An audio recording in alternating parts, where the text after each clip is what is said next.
In the flickering candlelight of a drafty stone chamber, a weary soul, much like yourself, may have lain down to rest centuries ago, as the distant sounds of a very different world echoed through the night.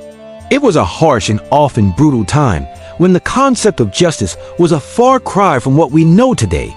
In the coming while, we'll explore some of the most shocking and bizarre punishments inflicted upon those deemed guilty in medieval society. Though grim, these practices offer a window into the values, beliefs, and fears that shaped the lives of our distant ancestors. So, let us steel ourselves and step back into an age when the price of transgression could be so very strange and severe. In medieval Europe, crime and punishment were deeply entwined with religious morality and the often ruthless power of the ruling elite. Justice, as meted out through torture, public humiliation, and ghastly execution, was as much about enforcing social control and inspiring terror as it was about fairness or reformation. The accused, if lucky, might escape with a painful trial by ordeal to prove their innocence in the eyes of God. The convicted faced a litany of horrifying fates meant to deter even the boldest would-be offenders. Imagine, if you will, the lot of a common thief, perhaps driven to desperation by hunger or simply tempted by opportunity. If apprehended and found guilty, they might be subjected to whipping, branding with hot irons, or even mutilation, their hands cut off as a visible, permanent mark of their crime. For the peasantry, such punishments were a constant reminder of the perils of straying beyond the social order. Even for minor offenses, the consequences could be deeply degrading. Picture a drunkard or blasphemer locked into the stocks or pillory in the center of town, their head and hands trapped between heavy wooden boards for hours or even days. They would be at the mercy of the passing public, subjected to a hail of rotten food, filth, and ridicule. The shame of such public humiliation was a potent deterrent in close-knit medieval communities. But such indignities paled in comparison to the true tools of terror employed by medieval authorities. In dank castle dungeons and shadow torture chambers, the accused might face the rack, a wooden frame to which they would be tied and slowly stretched, their limbs wrenched to the point of agony and dislocation to extract a confession or information. Other fearsome devices abounded, each more nightmarish than the last. The brazen bull, an oven in the shape of a hollow brass statue, would be heated by a blazing fire beneath it. The condemned, trapped inside, would be roasted alive, their screams rising out through tubes in the beast's nose to resemble the bellowing of an infuriated animal. It was a punishment as creative as it was cruel. Even in death, the horrors could be far from over for the most serious offenses, like treason against the crown. A traitor might face the dreaded fate of being hanged, drawn, and quartered. The grisly process began with the victim being tied to a horse and dragged to the place of execution, then hanged by the neck until nearly, but not quite, dead. What followed was an agonizing ordeal of being cut down, disemboweled, and beheaded. The body then hacked into 4 pieces. The severed head would be displayed as a warning to all, while the quarters might be sent to the far corners of the kingdom as proof of the king's implacable judgment. Such vicious punishments reached their apex during times of religious persecution, such as the Spanish Inquisition. Heretics and supposed witches could face death by burning at the stake, a slow and horrific demise often preceded by brutal interrogation and torture. The Catholic zealots of the Inquisition employed methods both ghastly and surreal. A suspected heretic might face the infamous trial by Blessed Sacrament, forced to choke down dry communion bread to prove their innocence. If they gagged or choked, it was seen as a sure sign of guilt. It's hard to fathom the depths of suffering inflicted in the name of divine and temporal justice. Yet, even in such dark times, there were glimmers of mercy and coincidence. Take the Scottish woman known as Half-Hanged Margaret, who in 1724 was executed for the crime of infanticide. After a botched hanging, she was pronounced dead, and her body released to her family. But on the way to burial, she miraculously revived, and under Scottish law, her punishment was considered completed. She would go on to live for another 40 years, a living reminder of the whims of fate. As the Middle Ages gave way to the early modern period, the old ways of punishment began a slow decline. The Enlightenment brought new ideas about human rights, reforming prisons, and fitting punishments to crimes. But the bad old days of the pillory and the rack cast a long shadow. Even today, the idea of medieval torture maintains a grim grip on our collective imagination. In our modern world of Miranda rights and humane incarceration, the brutality of medieval justice seems impossibly distant. Yet these centuries-old traditions of punishment speak to something fundamental in the human experience: the desire for order, the fear of the other, the need to impose power, and the fascination with the macabre. By probing history's darkest corners, we catch a glimpse of how far we've come and how far we still have to go in balancing justice and mercy, security and human dignity. So as you drift off to sleep, spare a thought for the hapless medieval souls who met such grisly fates. They may seem to inhabit a barbaric and remote past, but in truth, they were not so different from us.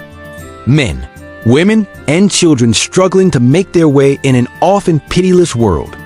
In that sense, perhaps we can find a shred of empathy amidst the horrors and be thankful for the hard-won progress that lets us slumber in a gentler, more forgiving age.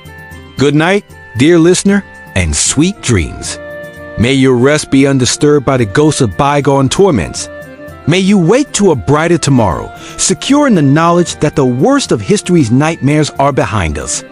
Until next time, when we'll once again journey together into the shadows of the past in search of wisdom, perspective, and perhaps a little morbid fascination. But for now, sleep well. As the old adage goes, the wheels of justice turn slowly. But in medieval times, they often ground to a halt entirely, replaced by the whims of rulers, the fanaticism of religious authorities, and the baying of bloodthirsty crowds. For the unlucky soul who ran afoul of the law in those times, the result was often a punishment as bizarre as it was brutal. Take, for instance, the French practice of the boats, a method of execution that was as drawn out as it was agonizing. The condemned would be firmly trussed up and wedged into a small rowboat, immobilized save for their head. Then a second boat would be placed atop them, upside down, sealing them inside a suffocating wooden tomb with just their head protruding. In this state, they will be left to slowly waste away and succumb to exposure and starvation, their face slathered with milk and honey to attract flies and vermin. It was a demise that could stretch on for days, even weeks, as crows pecked at their eyes and insects feasted on their flesh, transforming them into a putrid, festering mass. The 16th century historian Pierre de Lesto recounts the macabre spectacle of one such victim. After 15 days in the boats, he was all swelled up, his eyes and his nose black and bruised, his cheeks eaten away so deep that there was nothing left but the teeth. Yet still he weakly shook his head and dragged out a few unintelligible words as the insects droned around him. Such was the fate of prisoners of war, traitors, and notorious brigands condemned to this hellish punishment. But perhaps no case better illustrates the twisted ingenuity behind the boats than that of the Provencal bandit, Dealey in 1409, a Robin Hood-esque figure who had long eluded capture. Dealey was finally arrested after he drunkenly blurted out his identity in a tavern. Outraged at having been made a fool of for so long, the local magistrate devised an especially cruel variation on the usual boat's treatment. Dealey was placed between two hollowed-out tree trunks rather than boats, his body folded up inside and sealed with packed clay, with only his face left free. Then the trunks were hung up on gallows in the town square for all to see, leaving the famous outlaw to die like a dog or a rat in a trap, in the magistrate's words. For 9 days, Dealey suffered in his excruciating wooden prison as the masses mocked his plight, until he finally expired with a last feeble groan. Such was the harsh justice of the age. Of course, France was hardly alone in devising cruel and unusual punishments.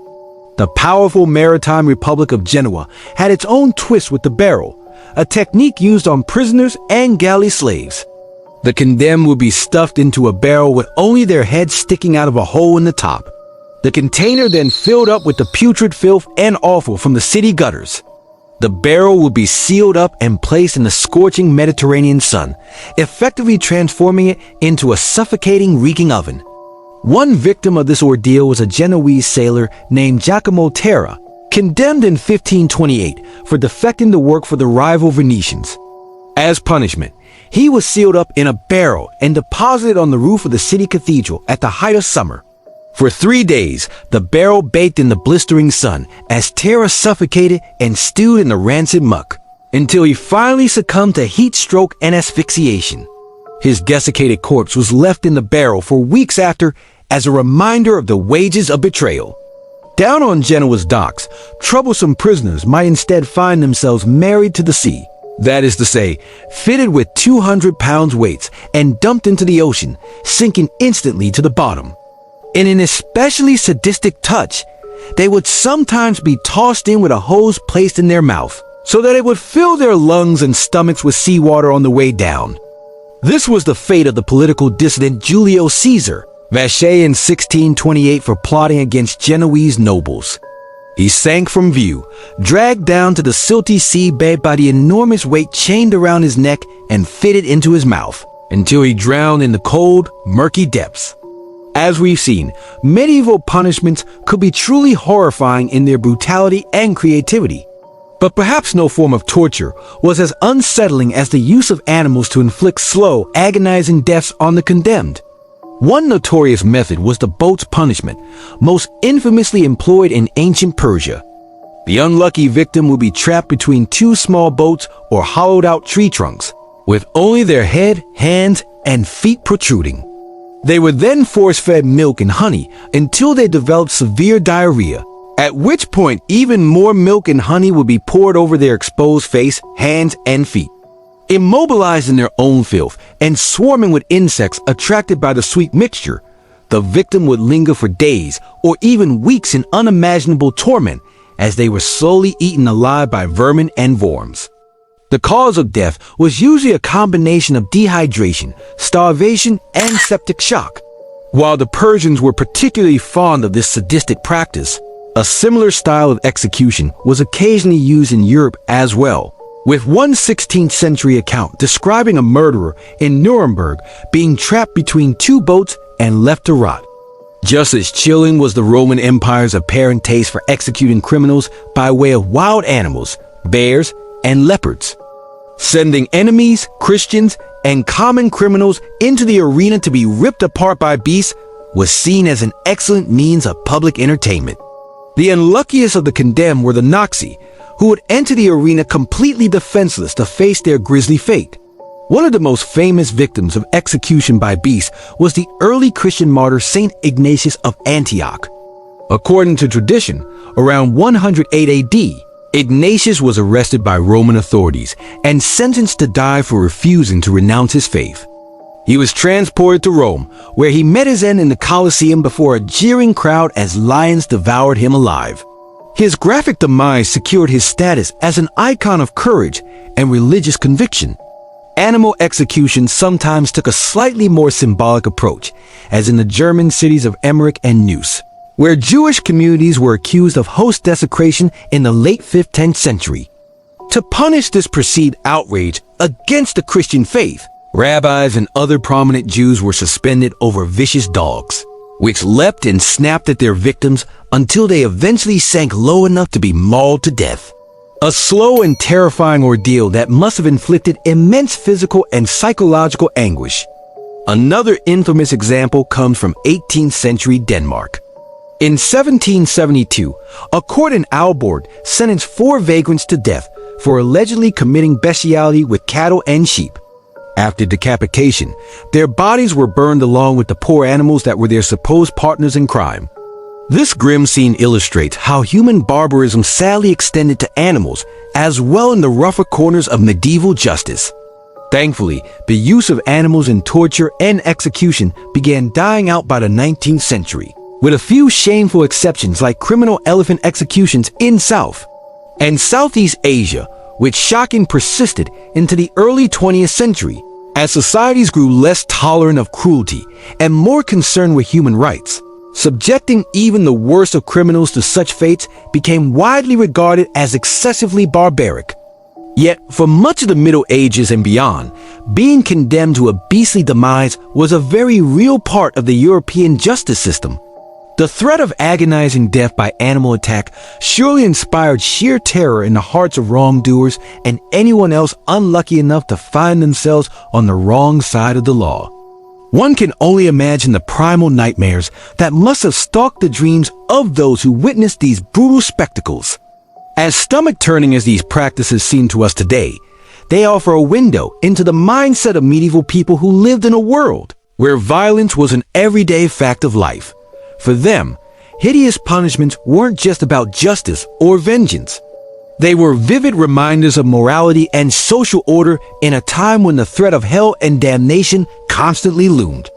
So, while we may be mortally fascinated by the grisliest bits of history, medieval animal executions are important to study because they reveal so much about the values and power structures of the distant past. By examining these dark chapters, we're forced to reckon not just with the evils that humans are capable of, but the deep-rooted beliefs and fears that have shaped our understanding of transgression for centuries. Of course, the idea of criminals being eaten by wild animals now strikes us as repulsively inhumane.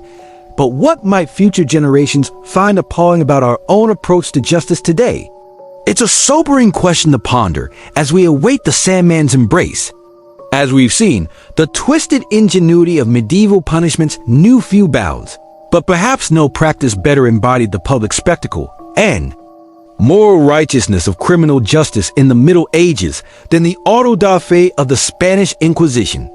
The auto da fe, which means act of faith in Portuguese, was a grandiose public ceremony in which those convicted of religious crimes by the Inquisition, like heresy, blasphemy, or witchcraft, were sentenced and punished before massive crowds, often by being burned alive at the stake. These grim rituals, which could last an entire day, were as much religious rites as they were criminal proceedings. Imagine the scene in a public square packed with thousands of onlookers. A long procession of the condemned, wearing tall, pointy caps and dressed in rough tunics painted with hellish scenes, were paraded before the Inquisitor's pulpit. There, their crimes against the faith were announced, and their sentences proclaimed. Those who recanted might be spared a fiery death and sentenced to a penance like a pilgrimage or a flogging. But for the unrepentant, only the stake awaited. The largest known auto da fe took place in Mexico City in 1659, with over 100 people burned alive for heretical crimes like practicing Judaism or superstitious folk magic. The twisted pageantry was meant to be a visceral reminder of the church's overwhelming power and the moral perils of straying from orthodoxy. Few stories better reflect the self-righteous brutality of the auto da fe than the tragic demise of the Spanish theologian Michael Servetus. A true Renaissance man in polymath, Servetus made contributions to medicine, geography, and theology. But his provocative religious writings, which questioned the Trinity and infant baptism, quickly drew the eye of both the Catholic Inquisition and Protestant leaders. After being arrested and condemned by the Inquisition in France, Servetus escaped and fled to the Swiss city of Geneva, seeking refuge in the famed Protestant center led by John Calvin. But Calvin, who had previously clashed with Servetus via letters, had the fugitive arrested and put on trial for heresy. In a bitter irony, Servetus was convicted and sentenced to death by the same Protestants who had broken from the Catholic Church over its abuses and doctrinal demands. On a chilly October morning in 1553, he was taken to the outskirts of Geneva, chained to a stake, and burned alive along with copies of his own treatises. His piteous cries for mercy went unanswered. The ghastly fate of Michael Servetus and so many others consumed by the flames of the Spanish Inquisition exemplified the suffocating grip of religious orthodoxy and the use of spectacle and agony as tools of coercion and control in the medieval world. A brilliant mind snuffed out for daring to question, to wonder.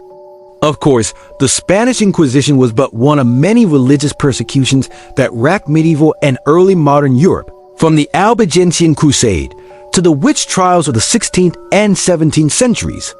Time and again, doctrinal disputes were settled with shocking violence, and the charge of heresy could mean an agonizing death without hope of reprieve. But not all religious punishments in the Middle Ages were quite so brutal. In fact, some practices that melded criminal justice with tests of faith seemed to leave room for the possibility of divine intervention on behalf of the innocent. One peculiar method was the trial by blessed sacrament, in which a suspected criminal was forced to swallow a dry communion wafer to prove their innocence in the eyes of God. If they choked on the holy bread, it was seen as a sign of guilt, the consecrated body of Christ itself sitting in judgment. But if they could swallow it properly, they were cleared of the charges. However improbably, this was the logic of trial by ordeal extended into the spiritual realm, that a just God would never allow an innocent to suffer, even if it took a miracle to save them. And sometimes, it seemed, those miracles did come to pass. Consider the strange case of a German woman named Christine Stuminger, who was accused of adultery in the 5th-10th century and put to trial by blessed sacrament. Though she choked on the first 2 wafers, nearly suffocating each time on the 3rd attempt, the bread went down smoothly and she was acquitted and released. Did the hand of God truly intervene on her behalf, or was it mere chance? In the pious medieval mind, there was little distinction. Mercifully, the use of trials by ordeal and blessed sacrament fell out of favor by the late Middle Ages, a turning point in the slow migration away from divine justice and towards a more rational theory of law. But the ghastly shadow of the Inquisition lingered over Europe well into the Enlightenment. The world of medieval crime and punishment was a landscape of extremes, of sin and salvation, sublime faith and shocking brutality. From the gallows to the pillory to the inquisitor's pyre, the criminal justice system was wielded as both a tool of social control and a stage for the drama of good and evil that transfixed the popular imagination. In this sense, perhaps no practice better captured the medieval mindset than the ordeal, with its stark symbolism, moral certainty, and vivid spectacle of suffering as a pathway to redemption. At once horrifying and spellbinding, a ceremony of punishment raised to the level of sacrament. And so, as we reach the end of our journey through the monstrous and bizarre punishments of the Middle Ages, what are we to make of this tapestry of cruelty and piety? What does it reveal about the medieval world and its sense of justice, however alien it may seem to modern eyes? In many ways, the barbarous criminal codes and penalties of medieval Europe reflected the hardships and fears of an unforgiving age. A world of sweeping plagues and constant warfare, of hunger and religious upheaval, where violence was often the rule rather than the exception, and life itself seemed to hang by a thread. Perhaps in such a grim and precarious existence, the visceral horror of torture and mutilation, the scarring stigma of branding, even the moral terror of the pyre, all became tools to deter those who would threaten the fragile order, to punish the wicked and set an example for all. Cruelty sublimated into a kind of rough justice, however ghastly it may appear in hindsight. But even in their darkest moments, we can glimpse the first halting steps of medieval justice away from mere brutality and bloodshed. The gradual abandonment of trial by ordeal in favor of juries and evidence, the occasional glimmer of mercy in a product of mob justice, the slow turning of the wheels of progress. And so, as the last shrieks of the block echoed across the blood-soaked public squares of the Middle Ages, the seeds of a more humane vision of crime and punishment were already being planted, however tentatively. A vision that looked beyond mere retribution and violence and towards rehabilitation, due process, and human dignity, however long and arduous the road ahead would prove. From the dungeons of the Inquisition to the torture chambers of princes, to the killing fields of unjust wars, the specter of medieval justice or injustice cast a long and haunting shadow. But in the end, it is a shadow that humanity, slowly and painfully, has begun to emerge from, and for that, we can be grateful. As we close the book on this dark chapter of history and drift off to more peaceful dreams, perhaps we can take some small solace in how far we've come since the days of the Iron Maiden and the wreck, the branding iron and the stake, and resolve to never let the flames of cruelty climb so high again. Good night, dear listener, and may your sleep be free from the nightmares of bygone torments, and your waking hours filled with a more merciful light. As the flickering torchlight illuminated the dank stone walls of the dungeon, the accused man trembled before his grim-faced inquisitors. In a quavering voice, he proclaimed his innocence, but his pleas fell on deaf ears. The hooded figures had already decided his fate. To prove his alleged crimes, they declared he would undergo the trial by ordeal, an ancient judicial practice that left the judgment up to divine intervention.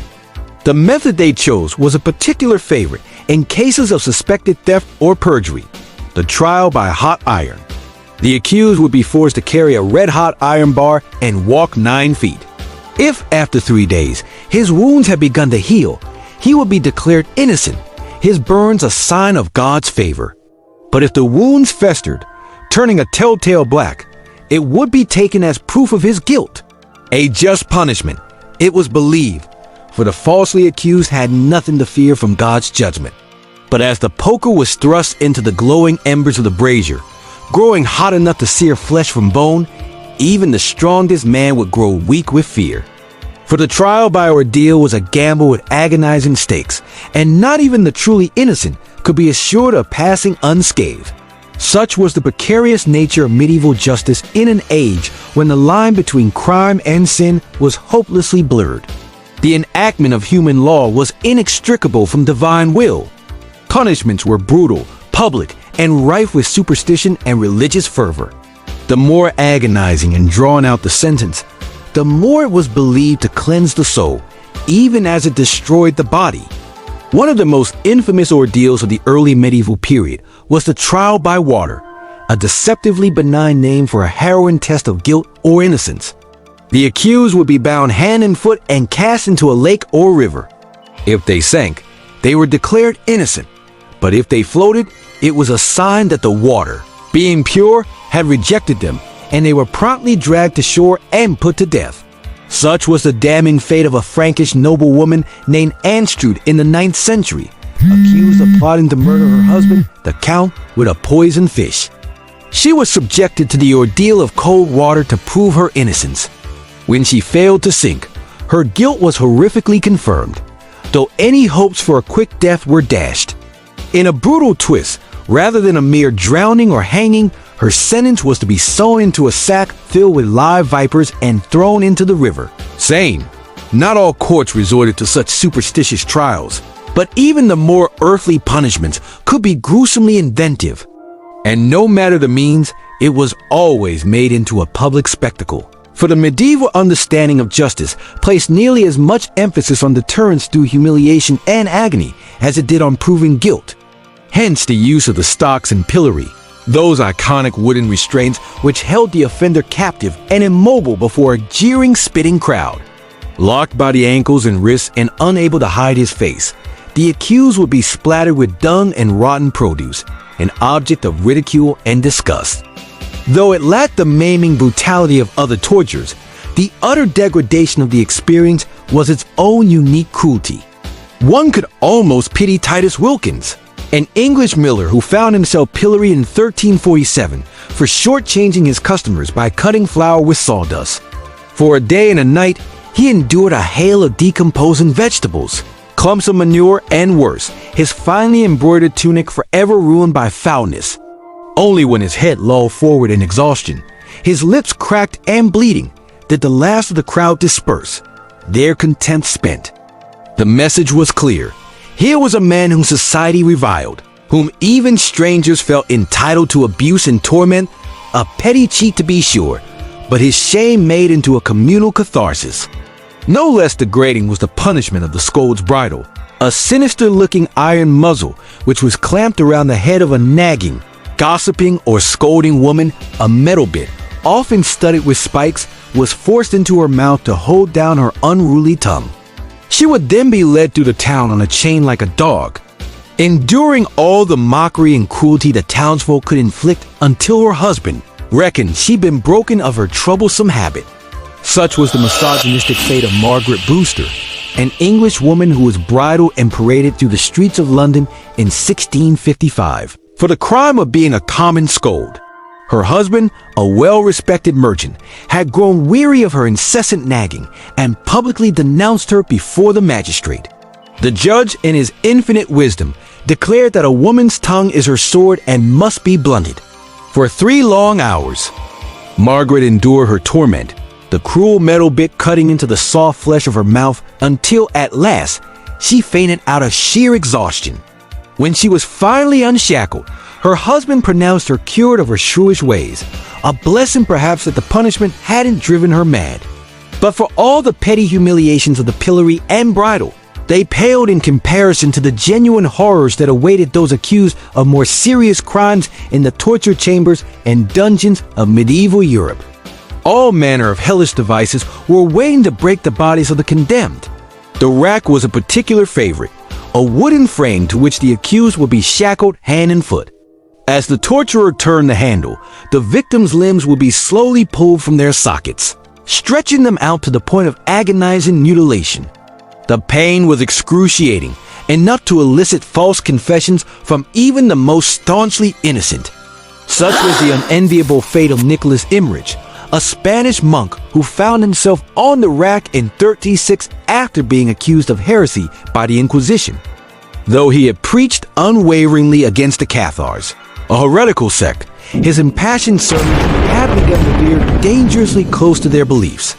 Seized from his monastery in the dead of night, he was dragged before the inquisitors and ordered to confess. For 3 days, Nicholas endured the rack, his joints popping and muscles tearing as he screamed out prayers for mercy. But his torturers were relentless, convinced that his piety was only a facade. It was only when, half mad with agony, he began to babble out a garbled confession that they finally relented. Released from his shackles, he collapsed into a broken heap, his body permanently twisted and deformed. Nicholas ultimately recanted his confession, but it mattered little. The damage had been done, and he was forever marked as a heretic. He would spend the rest of his days locked away in a monastery cell, a crippled shell of a man, his mind shattered by the horrors he had endured. But even the brutal efficiency of the rack paled in comparison to the sadistic spectacle of the brazen bull. This was no mere torture. It was a method of execution so unspeakably cruel that it's scarcely conceivable to the modern mind. The condemned would be locked inside a hollow brass statue of a bull, a fire then lit beneath its belly. As the metal grew scorching hot, the victim would be slowly roasted alive, their screams of agony echoing through the tubes and sounding like the bellowing of an enraged bull. It was said that the animal's horns would become red hot, searing and blistering the flesh of the victim as they writhed in helpless torment. The true horror of the brazen bull is perhaps best exemplified by the fate of its own inventor, the ancient Greek sculptor Perillos of Athens. According to legend, he presented his creation to the 6th century BC tyrant Phalaris as the ultimate means of executing criminals. Phalaris, a man renowned for his savage cruelty, was so impressed by the bull's ingenious design that he ordered Perillos to demonstrate its effectiveness on the spot by climbing inside it himself. As the screaming artisan was locked within his own creation and the pyre lit beneath him, Phalaris is said to have mocked him over the roar of the flames. "Nothing is as sweet as the screams of those who once planned my downfall," the tyrant sneered. He ordered the bull's door unlatched, pulling the hideously burned Perillos from within and tossing his blistered body over a cliff for the sharks to devour, the final victim of his own twisted imagination. Though Perillos' tale is likely apocryphal, there's no denying the bull's brutality. It serves as a chilling embodiment of the depths of human sadism, the drive not only to kill, but to inflict the maximum possible suffering in the process. And in this regard, medieval executioners needed little inspiration from ancient Greek sculptors. They were every bit as adept at conjuring up ingenious new means to torment the condemned. But of all the gruesome methods of execution practiced in medieval Europe, few could match the sheer visceral horror of being boiled alive. The concept is simple enough. Immerse the condemned in a cauldron of boiling water, oil, or even molten lead, and watch as they are scalded and cooked to death before a jeering crowd. But the actual logistics of the act and its effect on the human body are another matter entirely. The 13th century English outlaw William, Harrison learned this firsthand when he was captured after a bungled robbery attempt and sentenced to be boiled alive for his crimes. As he was rowed out to the middle of a foul-smelling tannery to meet his fate, he had no concept of the torment that awaited him, only that it would be a welcome release from the squalor and violence of his life as a highwayman. But as William was forced at knife point to climb into the massive vat of boiling leather dye, the reality of his sentence came crashing down on him. The moment his legs plunged into the scalding liquid, the pain was beyond anything he had ever experienced. His skin immediately began to blister and peel away, exposing the raw cooking flesh beneath. He screamed and thrashed against the hands holding him down, but it was useless. The more he struggled, the faster he slid into the vat, the boiling dye searing his skin and filling his lungs. The crowd roared with laughter and jeers as he disappeared beneath the surface, his agonized wails replaced by a sickening hiss and the stench of charring meat. Within minutes, William Harrison had been reduced to human stew, his body unrecognizable amidst the bits of floating fat and gristle. It was a spectacle as much as an execution, a vivid reminder to all who witnessed it of the price of crossing those in power. But not all deaths were quite so swift. When a 16th century poisoner by the name of Richard Rouse was boiled alive in oil for his crimes, his executioners kept the temperature deliberately low, drawing out his torment for a full half hour. By the time he finally succumbed to his burns and suffocated on his own melted flesh, onlookers described him as looking like a sloughed snake, floating in a cauldron of its own juices. Such was the grim irony of medieval justice that those tasked with punishing the wicked so often embodied an even greater cruelty themselves. After all, what kind of society could not only condone such brutality, but revel in it as public entertainment? Perhaps no figure better exemplifies this hypocrisy than England's 15th century Lord High Executioner, Simon of Burton, a man renowned for his creative flair in conjuring up new and ever more sadistic means of dispatching the condemned. Simon took a perverse pride in his work, seeing himself as an artist as much as a servant of the law. His most infamous innovation was the so-called birdcage, an iron gibbet in which the condemned would be suspended in a kneeling position, their limbs contorted painfully behind their back. Trapped in this agonizing pose, they would be left to hang for days, even weeks, until exposure and exhaustion finally claimed them. The lucky ones went mad long before the end. Under Simon's watch, being drawn and quartered became a true art form, each stage of the grisly process meticulously choreographed for maximum suffering and spectacle. He took particular delight in refining the technique of castration, ensuring that his victims remained conscious as he slowly mutilated their most sensitive flesh. Yet, for all his monstrous cruelty, Simon of Burton was a respected figure, admired by the public for his pious devotion to the crown and personal flair. He was said to recite scripture as he worked, seeing himself as an instrument of divine justice. When he finally succumbed to the plague in 1430, all of London mourned him as a fallen hero. It's a twisted irony, then, that the very last execution Simon presided over was that of a young apprentice who had been caught stealing a loaf of bread to feed his starving sister. As he watched the terrified boy being racked and drawn before the howling mob, Simon is said to have whispered a prayer for the salvation of his eternal soul. One has to wonder whether, at long last, a flicker of doubt finally crossed the executioner's merciless heart. But if Simon questioned the righteousness of his life's work, he gave no sign. To the end, he played his role in England's theater of cruelty with all the relish and zeal of a true artist. His was a performance that would be echoed across the scaffolds and torture chambers of Europe for centuries to come, a testament to the savagery that lurks within the human heart and the capacity for even the most monstrous deeds to be cloaked in the guise of justice. For in the end, is that not the true horror of medieval punishment, not the mutilations, the brandings, the unspeakable torments, but the fact that they were carried out with the full blessings of the law and the church in the name of order and morality. That the very institutions charged with safeguarding the people instead reveled in their suffering. It's a sobering reminder of the evil that can flourish when cruelty is enshrined as a virtue and a warning. that the distance between civilization and barbarism is far more fragile than we might like to believe. The ghosts of the drawn and quartered, the boiled and burned, cry out to us from history's shadows, a reminder that even the most brutal chapters of our past are never truly behind us. Their fates may read like a litany of horrors scarcely conceivable to the modern mind, but they were real people who suffered and died by a system that saw their torment as a public good. And for all the progress we have made since the days of the brazen bull and the birdcage, the specter of sanctioned sadism still haunts the edges of our supposedly enlightened age. One need only glimpse inside a third world prison or a Guantanamo Bay interrogation cell to see that the spirit of the medieval dungeon is alive and well. The names and faces may have changed, but the fundamental impulse remains the same: to cloak savagery in the trappings of necessity and revel in the suffering of those we deem deserving. Yet, even as we recoil from the worst excesses of medieval cruelty, there is a dark fascination that draws us to these tales of suffering and woe. Like the crowds that once gathered to cheer and jeer at the scaffold, we find ourselves morbidly compelled by the spectacle of human anguish laid bare. It's an impulse as old as history itself, the perverse thrill of bearing witness to the unthinkable.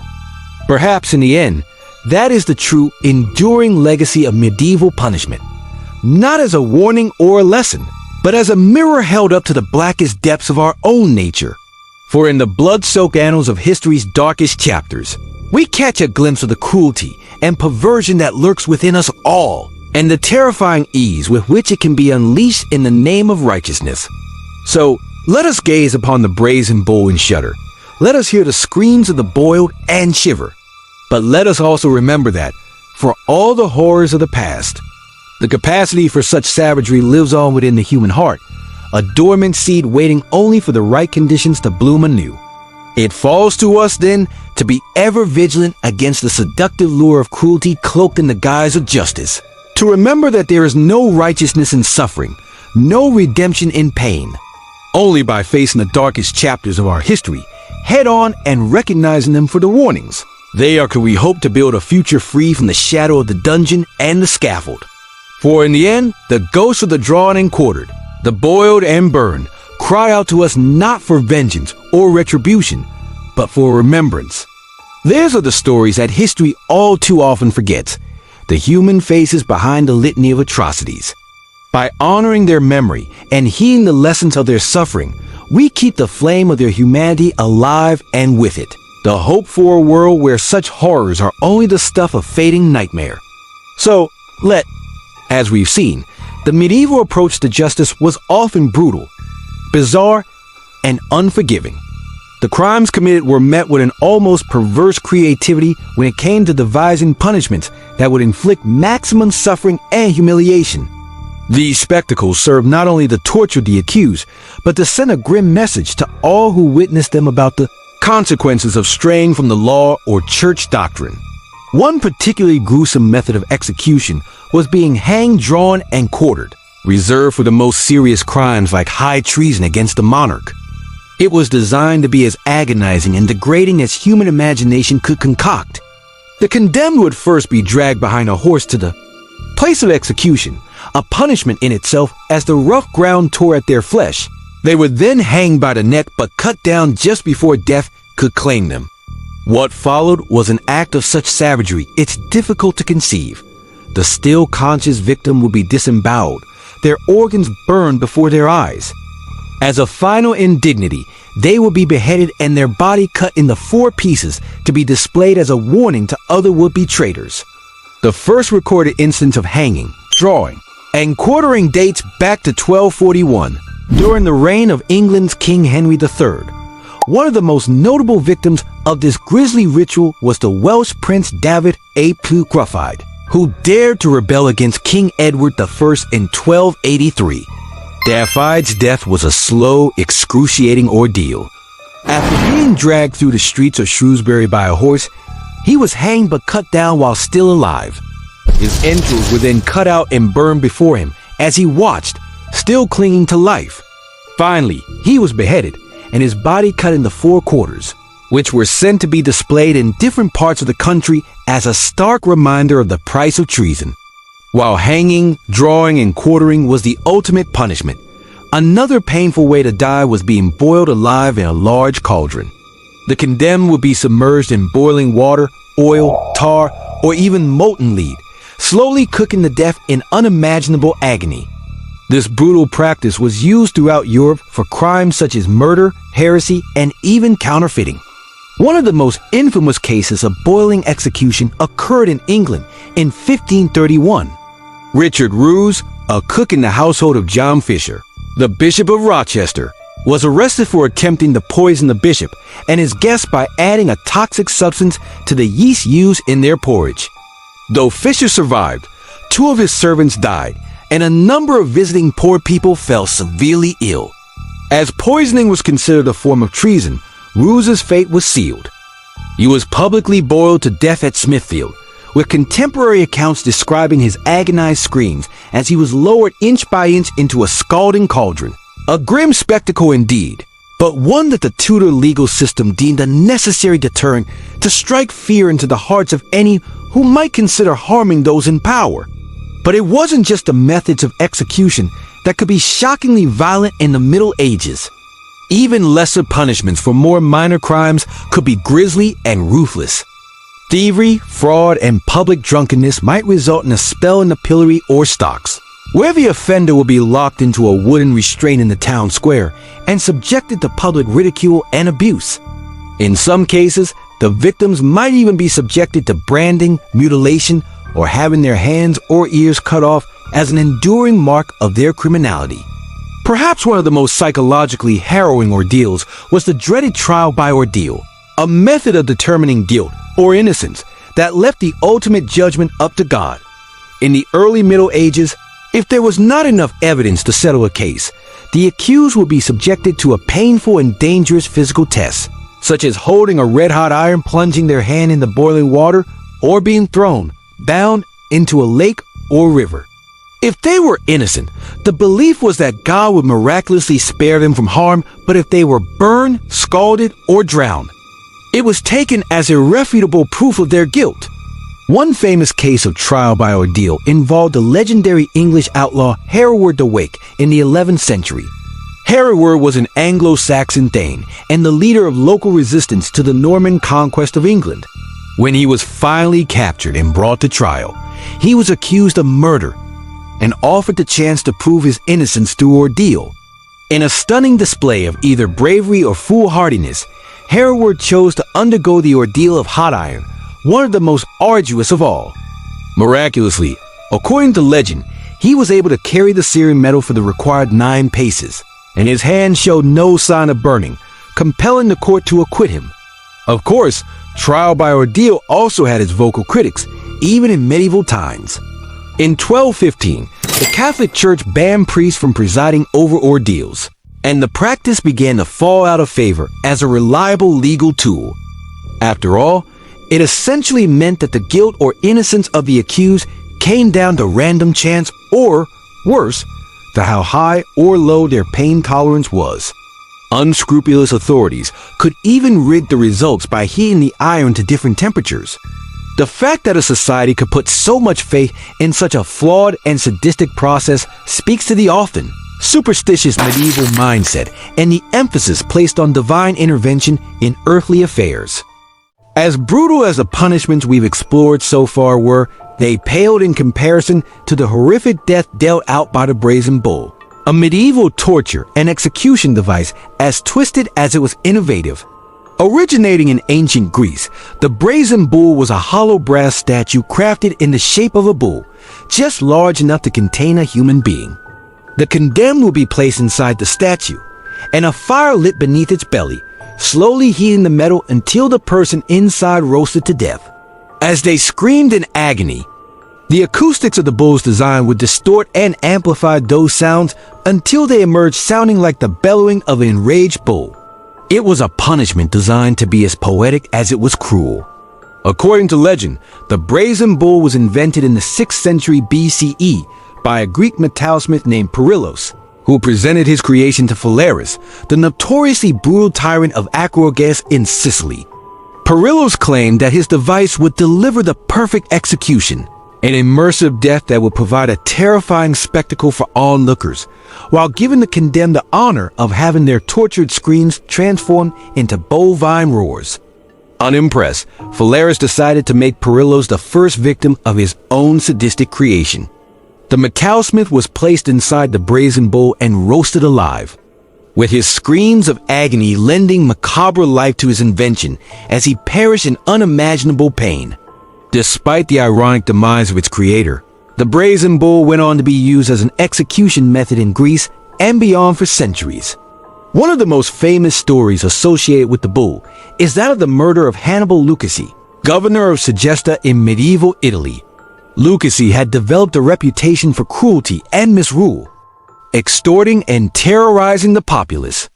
One day, after sentencing a citizen to death in the brazen bull on a whim, the desperate people of Segesta finally rose up against their tyrannical ruler.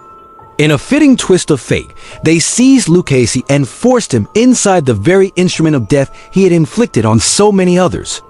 As the coals roared to life and the brass heated to a searing glow, Lucrezi's agonized wails echoed out into the streets, a grim swan song for a reign of terror that had finally come to an end.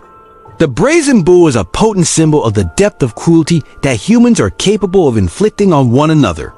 Even in an era known for its grisly punishments, the bull stood out as a particularly chilling marriage of artistry and suffering. Its enduring infamy reminds us of the thin line that separates civilization from barbarism and how easily societies can cross that line when consumed by fear, superstition, or the thirst for vengeance.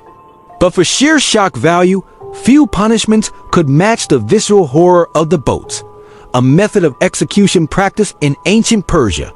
The boat saw the offender trapped between two small rowboats or hollowed-out tree trunks, with their head, hands, and feet protruding from this wooden prison. They would then be force-fed a mixture of milk and honey until they developed severe diarrhea, and more of the sticky, sweet concoction would be smeared on their exposed body parts. What followed was a slow, nightmarish descent into agony and madness. Left to bake in the hot sun, the victim's filth-smeared skin would quickly become a magnet for flies, wasps, and other biting insects. As they lay there, unable to move or defend themselves, these pests would begin to eat and lay eggs in their flesh, slowly devouring them from the outside in. But this was only the start of their torment. The unrelenting diet of milk and honey would soon cause severe dehydration and diarrhea, leaving them to fester in their own waste as the boats filled up with more system and more of their excrement. The victim would become a literal breeding ground for maggots and vermin. In some cases, it could take over 2 weeks for the condemned to succumb to septic shock or dehydration. The ancient Greek historian Plutarch recounts one story of a Persian soldier who lasted an astonishing 17 days before finally expiring. Can you imagine a more fitting torment for the treacherous than to be consumed by the very land they betrayed? It's a potent reminder of the twisted creativity that humans can apply to the art of cruelty. The story of half-hanged Margaret Dixon offers a glimmer of dark hope amidst all this horror. In 1724, Margaret Gibson was a Scottish fish hawker who conceived a child out of wedlock. Terrified of the public scorn and destitution that single motherhood would bring down upon her, she secretly gave birth to the baby alone and abandoned in the nearby town of Musselburgh. When the infant's body was discovered, Margaret was arrested for infanticide. In a trial that was stacked against her from the start, she was quickly convicted and sentenced to death by hanging. On the day of her execution, Margaret was led out before a huge jeering crowd. The noose placed around her neck, the trap door opened, and she plummeted down, dangling lifelessly at the end of the rope. She hung there for a full 30 minutes before being cut down and pronounced dead. Her limp body was bound in a shroud and placed in a coffin for transport back to her home village of Inverness for burial. But as the cart trundled the rough roads, the impossible happened. Margaret began to stir. At first, the driver of the cart was terrified, thinking he was witnessing a resurrection. But as Margaret let out a groan and started to struggle within her shroud, he realized that she must have somehow miraculously survived her execution. He quickly helped her out of her coffin and rushed her to the nearest tavern for care. News of half-hanged Maggie's miraculous survival spread like wildfire, and an angry mob descended on the town, suspicious that her escape from death was the work of witchcraft. But luck, it seems, was finally on Margaret's side. When the authorities looked into the matter, they came to the conclusion that the higher-ups had been botched and that no sorcery was at play. More importantly, they decided that Margaret had already served her sentence. She had quite literally been hanged to the point of death, as the law required, and executing her again would be akin to punishing her twice for the same crime. And so, Margaret was allowed to go free, and she would go on to happily marry and have several more children, living to the astonishing age of 98. Margaret's story is a reminder of the slim hope that existed even in the face of medieval barbarism, that even in a time of cruelty and superstition, tiny cracks of justice and human empathy could still let the light in. Her unlikely survival speaks to the resilience of the human spirit and the small miracles that could sometimes snatch a victim back from the jaws of a terrible fate. For most, though, once they were marked for death, only nightmares awaited. Perhaps no institution embodied this better than the Spanish Inquisition, a powerful office established by the Catholic Church in 1478 to maintain religious orthodoxy in Spain and its territories. Over the centuries that followed, the Inquisition would become a byword for spiritual terror and ruthless persecution, known for its use of torture, coerced confessions, and the auto da fe, the elaborate public ritual in which heretics would face their final judgment. The auto da fe, which means act of faith in medieval Spanish, was equal parts pageantry and horror. Throngs of spectators would gather in a public square to watch as those deemed guilty of religious crimes were paraded out, wearing elaborately decorated cone-shaped hats and robes covered in hellish images and mocking epithets. There, they would face a scathing sermon enumerating their spiritual failures before being handed over to the civil authorities for punishment. For those who recanted their heresies and begged for mercy, the sentence might be a humiliating public lashing or a period of imprisonment. But for the unrepentant, only one fate awaited: death by burning at the stake before a baying mob. They would be tied to a wooden post atop a pile of kindling, the pungent scent of oil-soaked wood filling their nostrils as hooded monks solemnly intoned Latin prayers for their immortal soul. Then, with a roar of flame, their searing agony would begin, sometimes dragging on for a horrific eternity as the fire slowly consumed their flesh. To the pious onlookers, it was a visceral reminder of the eternal hellfire that awaited those who strayed from the path of true faith. One of the most famous victims of the Inquisition's flames was the brilliant Spanish theologian and physician. Michael Servetus, a true Renaissance man, made contributions to the study of geography, astrology, and medicine, even becoming one of the first Europeans to correctly describe the function of pulmonary circulation. But his restless intellect also led him to question some of the core doctrines of Orthodox Christianity, most notably the Trinitarian conception of God as Father, Son, and Holy Spirit. In 1553, Servetus published a book on reforming Christianity, which caught the attention of the Inquisition. Arrested and found guilty of spreading heretical teachings, he was sentenced to be burned at the stake. On his final day, he was led out before a huge crowd in Geneva, the light of the pale sun mingling with the hellish glow of the waiting pyre.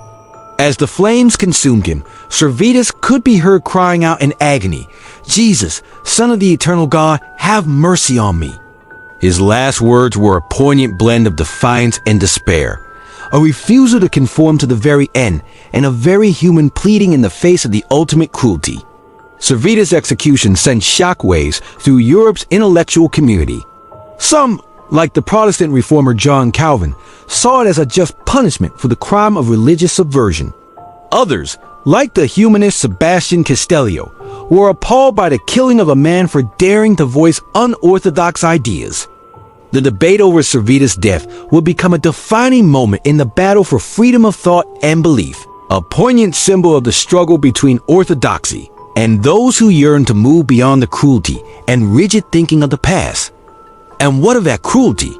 What are we to make of the unflinching brutality of the medieval mindset, of the elaborate tapestry of sadism and pain that defined the era's approach to justice and social control?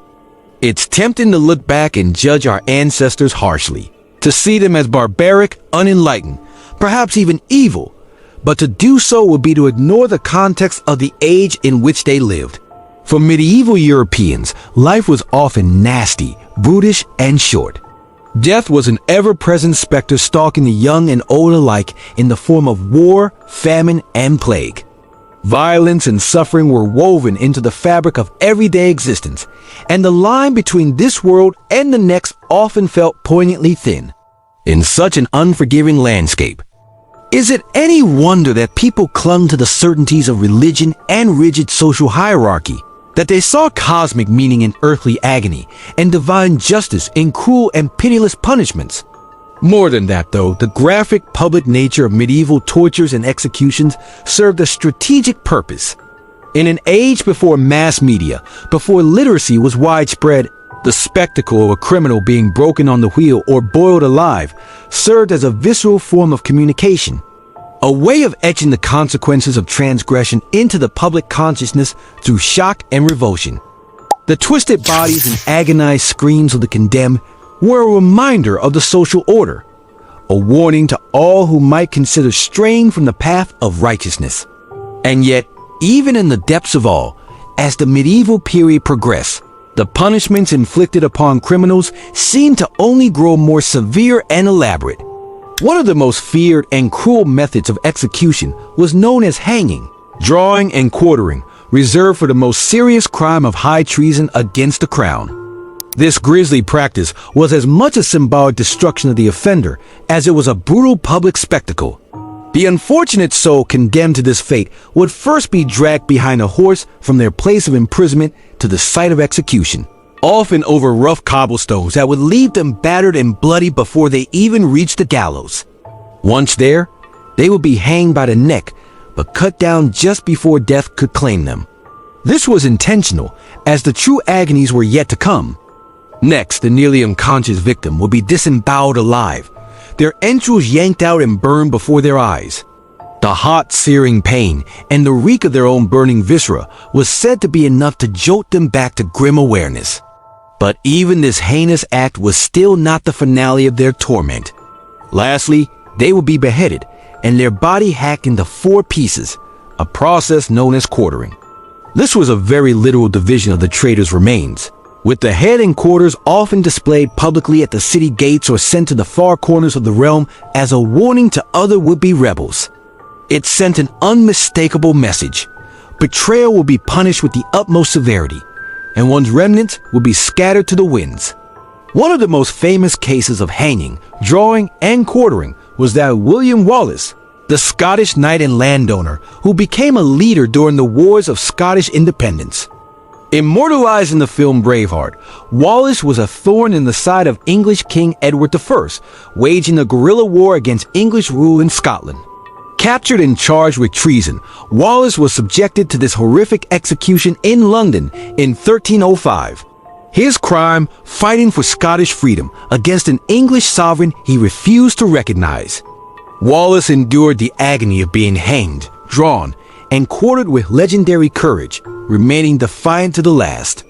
His quarter body was displayed in towns across Scotland as a gruesome warning, but he would live on as a martyr for Scottish independence. The violence of Wallace's execution, even by the brutal standards of the time, spoke to how seriously medieval monarchs took treason and any threat to their power. Such torturous deaths were intended as visceral demonstrations of the crown's authority and the grave price of defiance. Yet in Wallace's case, Edward I's attempt to destroy him only ensured his fame would endure for centuries. Even more chilling than the spectacle of public executions like hanging, drawing, and quartering were the more shadowy, secret torments that took place deep in the dungeons of medieval castles. One of the most blood-curdling was the method known simply as boiling alive. As the name suggests, the condemned would be immersed into a large cauldron or vat of boiling liquid, usually water, oil, or even molten lead for the most serious crimes. The liquid would be heated to a furious rolling boil, ensuring an agonizing, scalding death as the victim thrashed and screamed until they finally succumbed. It's hard to imagine a more excruciating way to die. This horrific practice was used across Europe for crimes such as murder, poisoning, coin counterfeiting, and even boiling someone else to death. The irony of punishing one boiling with another was apparently lost on medieval courts. Executions by boiling were often done in public squares to maximize their impact as a deterrent. Take the case of John Roos, the cook of the Bishop of Rochester, who was boiled alive at London Smithfield in 1531. Roos had been convicted of poisoning the porridge at the bishop's palace, resulting in 2 deaths and several illnesses. It mattered little that Roos claimed it was an accident. The cruel wheel of medieval justice had already creaked into motion. After being dragged to a 10-gallon cauldron on a vast pile of wooden faggots, Roos was chained and hanged over the vat from a gibbet as the fire was lit. As the water bubbled and steamed, he was lowered in gradually, first to his waist, then to his neck. Witnesses describe his agonized screams echoing off the buildings of Smithfield Market as his skin reddened and blistered before he finally succumbed. The onlookers that flocked to watch Roos boil were apparently enthusiastic. So outraged were they by his betrayal of the bishop's trust. His execution, though stomach-churning, was seen as just deserts for tainting food with poison. In an age where illness was poorly understood and medical care rudimentary at best, poisoners were especially reviled and feared. However, not all cases of boiling were quite so clear-cut in their guilt. The 16th century English herbalist and midwife Agnes Sampson was accused of witchcraft and implicated in a plot to kill King James VI of Scotland. Subjected to horrific torture on the rack in Scotland's Holyrood House Castle, she was soon put into the Cachelas, an iron frame that suspended her above a fire, while her body was prodded with hot tongs. Sampson broke under this ghastly torment and confessed to outlandish crimes of sorcery and devil worship. She was then garroted and burned at the stake. Though it's likely the only magic she dabbled in were the herbal remedies common to wise women of the time. Her case showcases how brutality could lead to false confessions elicited under duress. From the elaborate public rituals of hanging, drawing, and quartering to the stomach-churning boiling alive of poisoners and suspected witches in castle dungeons, the most extreme capital punishments of the medieval era shock us with their cruelty and barbarity today. Yet, for the lawmen and rulers of the time, such torturous methods were a way to control a population through fear and spectacle. The bloodier and more visible, the better. These execution methods also reveal much about what medieval societies feared most: betrayal from within, whether by traitorous nobles, treacherous servants, or cunning poisoners. Such intimate threats had to be destroyed in the most graphic ways imaginable to send an unmistakable message. The agony inflicted was a visceral reminder of the sovereign's awesome and terrible power. Yet, history also whispers of tragic figures like William Wallace or Agnes Sampson, whose brutal ends often only reinforce the injustices of their persecutions. The line between punishment and cruelty, justice and barbarity has never been murkier than in the medieval era. These dark chapters of history may make us wince, but they also offer sobering insight into the human capacity for both sadism and survival in the face of unspeakable torment. So, the next time you shudder at a shadowy torture chamber or execution square in a castle or museum, remember the stories of the condemned. Their suffering may be centuries past, but their experiences still have much to teach us about the human condition and the slow, fitful progression of justice across the ages. The blood has long since been scrubbed away, but the memories of hanging, drawing, quartering, and boiling linger, a macabre testament to a harsher time. Yet, even in an age of such normalized brutality, there were still punishments that stood out as especially bizarre and shocking. In the next section, we'll explore some of the most outlandish sentences handed down by the medieval courts. From strangulation followed by drowning to being devoured alive between 2 boats.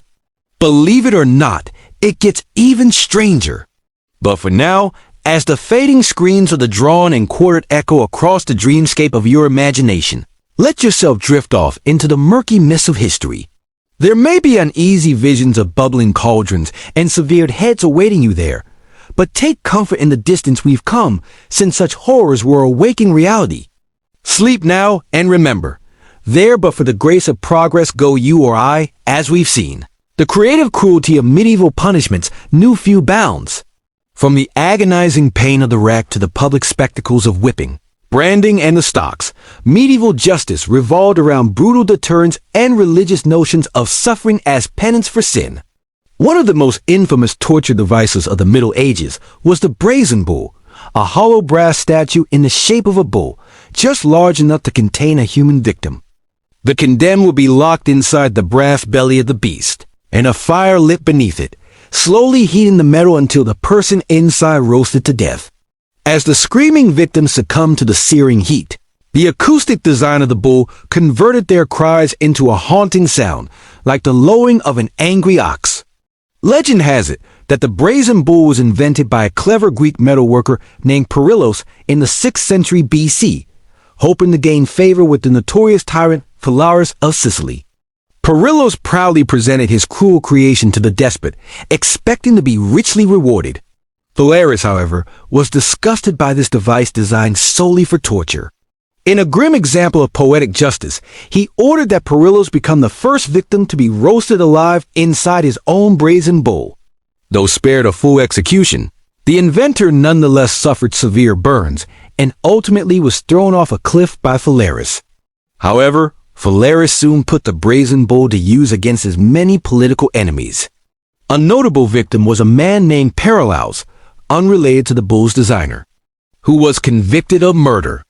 Perillos was sentenced to be boiled alive inside the terrible brazen contraption as crowds gathered to witness his demise.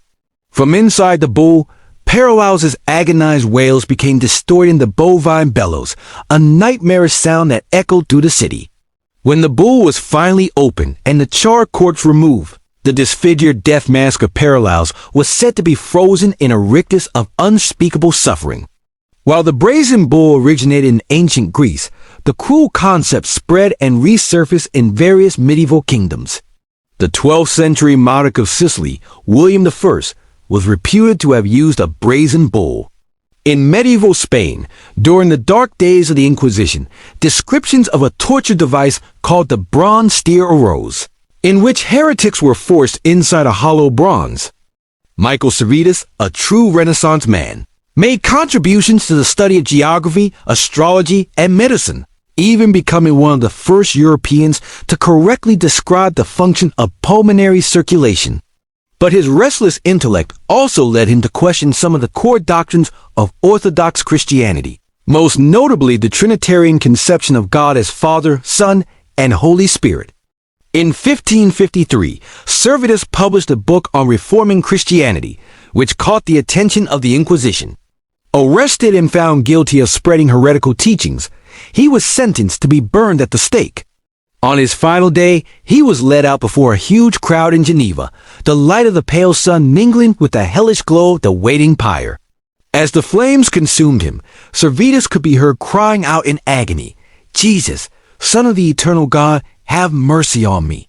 His last words were a poignant blend of defiance and despair, a refusal to conform to the very end and a very human pleading in the face of the ultimate cruelty. Servetus' execution sent shock waves through Europe's intellectual community. Some, like the Protestant reformer John Calvin, saw it as a just punishment for the crime of religious subversion. Others, like the humanist Sebastian Castellio, were appalled by the killing of a man for daring to voice unorthodox ideas.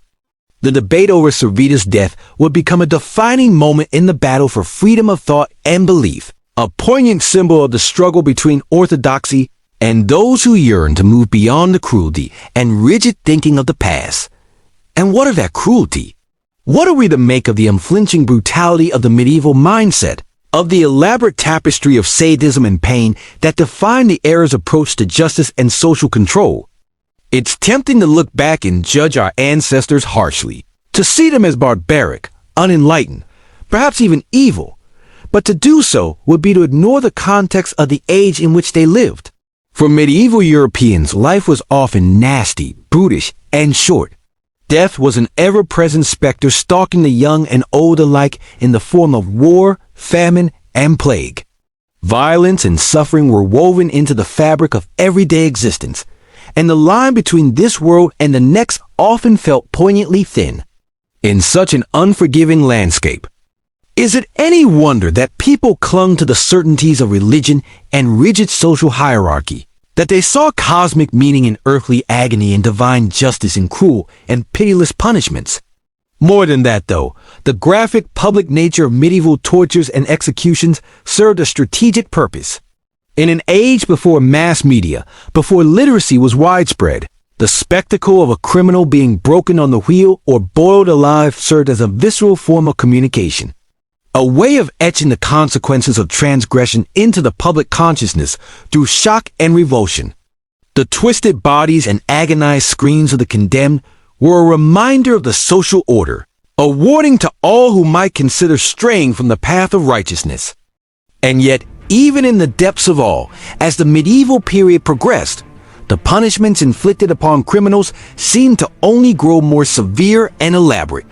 One of the most feared and cruel methods of execution was known as hanging, drawing, and quartering, reserved for the most serious crime of high treason against the crown.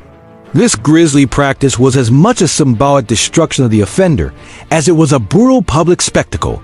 The unfortunate soul condemned to this fate would first be dragged behind a horse from their place of imprisonment to the site of execution, often over rough cobblestones that would leave them battered and bloodied before they even reached the gallows. Once there, they would be hanged by the neck, but cut down just before death could claim them. This was intentional, as the true agonies were yet to come. Next, the nearly unconscious victim would be disemboweled alive, their entrails yanked out and burned before their eyes. The hot, searing pain and the reek of their own burning viscera was said to be enough to jolt them back to grim awareness. But even this heinous act was still not the finale of their torment.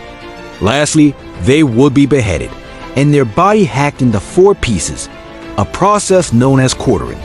This was a very literal division of the traitor's remains, with the head and quarters often displayed publicly at the city gates or sent to the far corners of the realm as a warning to other would-be rebels. It sent an unmistakable message. Betrayal would be punished with the utmost severity, and one's remnants would be scattered to the winds. One of the most famous cases of hanging, drawing, and quartering was that of William Wallace, the Scottish knight and landowner who became a leader during the Wars of Scottish Independence. Immortalized in the film Braveheart, Wallace was a thorn in the side of English King Edward I, waging a guerrilla war against English rule in Scotland. Captured and charged with treason, Wallace was subjected to this horrific execution in London in 1305. His crime, fighting for Scottish freedom against an English sovereign he refused to recognize. Wallace endured the agony of being hanged, drawn, and quartered with legendary courage, remaining defiant to the last. His quartered body was displayed in towns across Scotland as a gruesome warning, but he would live on as a martyr for Scottish independence. The violence of Wallace's execution, even by the brutal standards of the time, spoke to how seriously medieval monarchs took treason and any threat to their power. Such torturous deaths were intended as visceral demonstrations of the crown's authority and the grave price of defiance. Yet in Wallace's case, Edward I's attempt to destroy him only ensured his fame would endure for centuries. Even more chilling than the spectacle of public executions like hanging, drawing, and quartering were the more shadowy, secret torments that took place deep in the dungeons of medieval castles. One of the most blood-curdling was the method known simply as boiling alive. As the name suggests, the condemned would be immersed into a large cauldron or vat of boiling liquid, usually water, oil, or even molten lead, for the most serious crimes. The liquid would be heated to a furious rolling boil, ensuring an agonizing, scalding death as the victim thrashed and screamed until they finally succumbed. It's hard to imagine a more excruciating way to die. This horrific practice was used across Europe for crimes such as murder, poisoning, coin counterfeiting, and even boiling someone else to death. The irony of punishing one boiling with another was apparently lost on medieval courts. Executions by boiling were often done in public squares to maximize their impact as a deterrent. Take the case of John Roos, the cook of the Bishop of Rochester, who was boiled alive at London Smithfield in 1531. Roos had been convicted of poisoning the porridge at the bishop's palace, resulting in 2 deaths and several illnesses. It mattered little that Roos claimed it was an accident. The cruel wheel of medieval justice had already creeped into motion. After being dragged to a 10-gallon cauldron on a vast pile of wooden faggots, Roos was chained and hanged over the vat from a gibbet as the fire was lit. As the water bubbled and steamed, he was lowered in gradually, first to his waist, then to his neck. Witnesses describe his agonized screams echoing off the buildings of Smithfield Market as his skin reddened and blistered before he finally succumbed. The onlookers that flocked to watch Roos boil were apparently enthusiastic, so outraged were they by his betrayal of the bishop's trust. His execution, though stomach-churning, was seen as just deserts for tainting food with poison. In an age where illness was poorly understood and medical care rudimentary at best, poisoners were especially reviled and feared. However, not all cases of boiling were quite so clear-cut in their guilt. The 16th century English herbalist and midwife Agnes Sampson was accused of witchcraft and implicated in a plot to kill King James VI of Scotland. Subjected to horrific torture on the rack in Scotland's Holyrood House Castle, she was soon put into the Cashielois, an iron frame that suspended her above a fire while her body was prodded with hot tongs. Sampson broke under this ghastly torment and confessed to outlandish crimes of sorcery and devil worship. She was then garroted and burned at the stake. Though it's likely the only magic she dabbled in were the herbal remedies common to wise women of the time. Her case showcases how brutality could lead to false confessions elicited under duress. From the elaborate public rituals of hanging, drawing, and quartering to the stomach-churning boiling alive of poisoners and suspected witches in castle dungeons, the most extreme capital punishments of the medieval era shock us with their cruelty and barbarity today. Yet, for the lawmen and rulers of the time, such torturous methods were a way to control a population through fear and spectacle. The bloodier and more visible, the better. These execution methods also reveal much about what medieval societies feared most: betrayal from within, whether by traitorous nobles, treacherous servants, or cunning poisoners. Such intimate threats had to be destroyed in the most graphic ways imaginable to send an unmistakable message. The agony inflicted was a visceral reminder of the sovereign's awesome and terrible power. Yet, history also whispers of tragic figures like William Wallace or Agnes Sampson, whose brutal ends often only reinforce the injustices of their persecutions. The line between punishment and cruelty, justice and barbarity, has never been murkier than in the medieval era. These dark chapters of history may make us wince, but they also offer sobering insight into the human capacity for both sadism and survival in the face of unspeakable torment. So the next time you shudder at a shadowy torture chamber or execution square in a castle or museum, remember the stories of the condemned.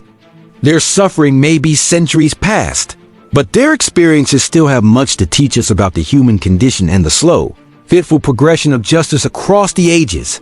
The blood has long since been scrubbed away, but the memories of hanging, drawing, quartering, and boiling linger, a macabre testament to a harsher time.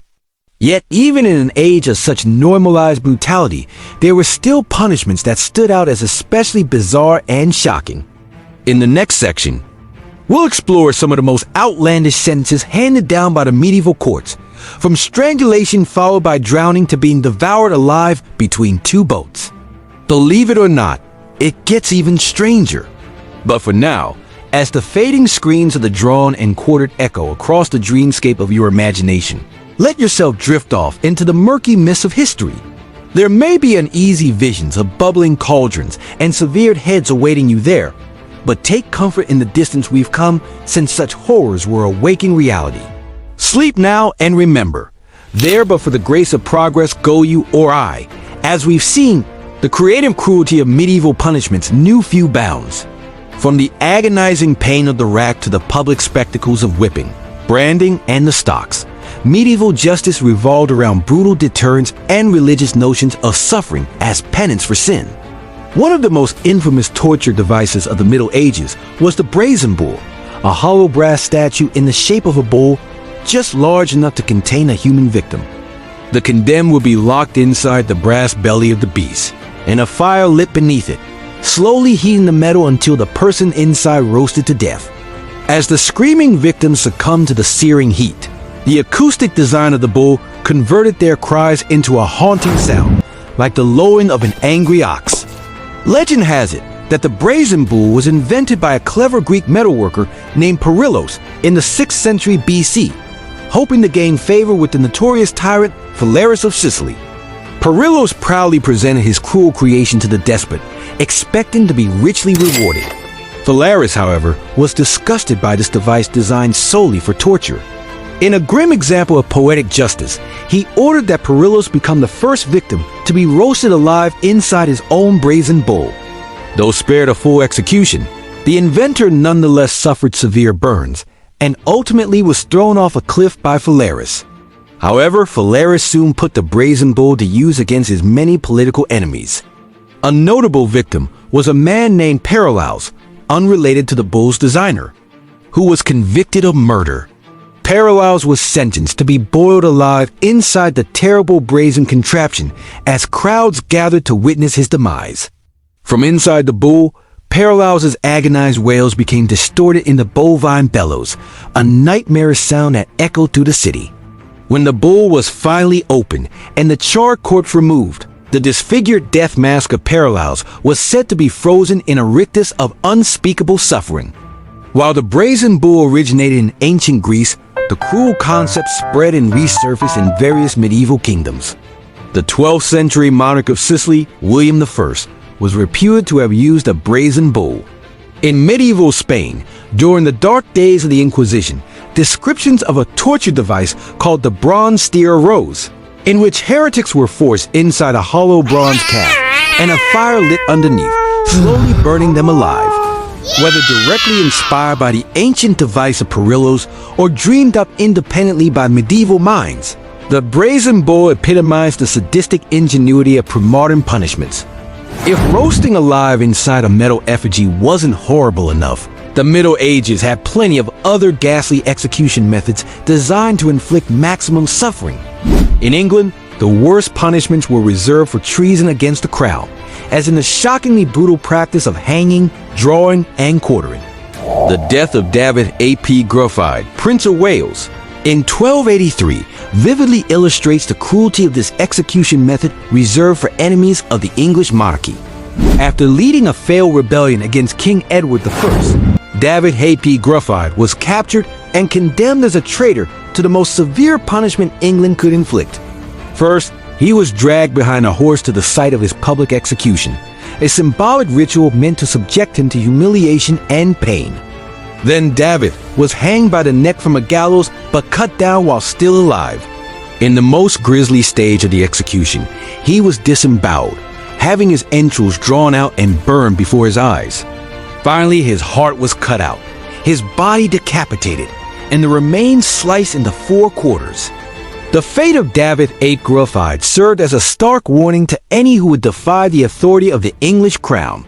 Each step of the hideous execution ritual, the drawing, hanging, evisceration, and quartering was calculated to maximize the victim's physical and psychological anguish, turning death into a slow, torturous process. The practice of hanging, drawing, and quartering would remain the ultimate penalty for high treason in England for centuries, a terrifying prospect even in an age when brutal punishments were commonplace. Almost as painful to contemplate was the grim fate of being boiled alive. In 1531, this is exactly what happened to Richard Roos, the cook of the Bishop of Rochester in Kent, England. Roos was arrested and convicted of attempting to poison the bishop and his guests by adding a toxic substance to the porridge he prepared. 2 of the bishop's attendants died after eating the poisoned dish, though the bishop himself hadn't touched it. Appalled by this betrayal and the loss of life, King Henry VIII wanted to make an example of ruse. In an unprecedented move, Parliament rushed through a special law, the Act for Poisoning, to allow boiling as an execution method for murder through poison. Just 1 month after the crime, Ruse became the first person in England to be boiled to death under the new legislation. Contemporary accounts describe the horrifying spectacle of Ruse being suspended by ropes over a cauldron of boiling water. He was repeatedly lowered in and hoisted out, prolonging the agony as the scalding water seared the flesh from his bones. By the time he finally succumbed, his body had been boiled apart, the fat separating from the flesh and the muscles sloughing off. It was an unspeakably dreadful way to die. Though Ruse's case was the only time the Act for Poisoning was actually applied in England, the punishment of boiling alive cropped up in various forms throughout medieval Europe. Some countries boil criminals in water, while others use boiling oil, molten leaves, or even boiling wax. The French had a punishment called the cauldron, used for counterfeiters and coin forgers, where they'd be immersed in scalding water or oil. The visual horror and visceral physicality of death by boiling made it an especially traumatic sentence to witness, even in an age desensitized to brutal violence as public spectacle. Nonetheless, the threat of being boiled alive was wielded by medieval authorities to inspire terror and absolute obedience in their subjects. So, while the brazen bull, boiling cauldron, and dismemberment at the gallows might sound like the elaborate tortures of history's cruelest despots, they were all too real features of the medieval European justice system. The dark human fascination with inflicting pain found an eager outlet in these and so many other cruel and unusual punishments. And we've still barely scratched the surface of the bizarre world of medieval justice. As we've seen, the punishments meted out in medieval times were often unimaginably cruel, designed to inflict maximum suffering and to serve as a stark warning to others. But the cruelty wasn't random.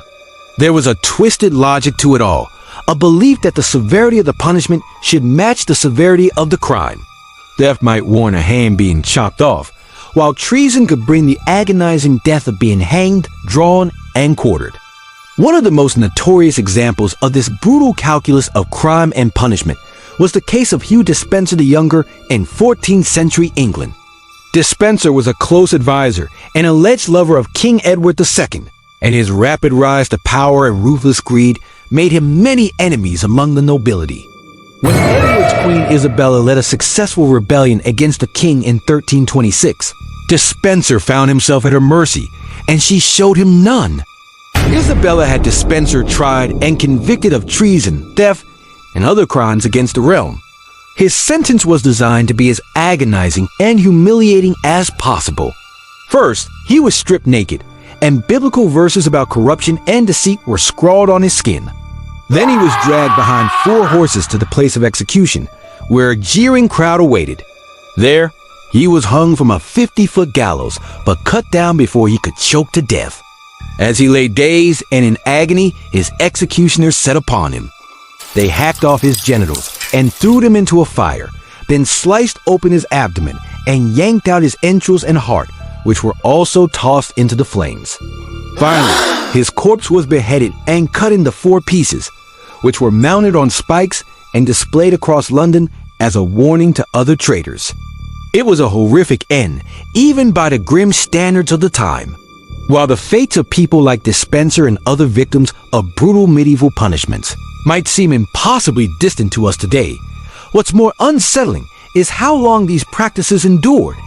The last hanging, drawing, and quartering in England took place in 1782, and France's final execution by breaking on the wheel happened as late as 1835. Change came, but it came slowly, and even as the Middle Ages gave way to the Renaissance and early modern period, the creativity and cruelty of punishments in many ways only seemed to grow. The Protestant Reformation of the 16th century unleashed a new wave of religious persecution and sectarian violence. Both Catholics and Protestants enthusiastically burned heretics at the stake and devised even more elaborate means of torture to root out hidden enemies of the faith. One particularly grisly execution method that gained popularity in the 1500s was the so-called Nuremberg funnel. This was reserved for habitual drunkards who were seen as a scourge on society. The offender would be chained to a table with a funnel forced down his throat.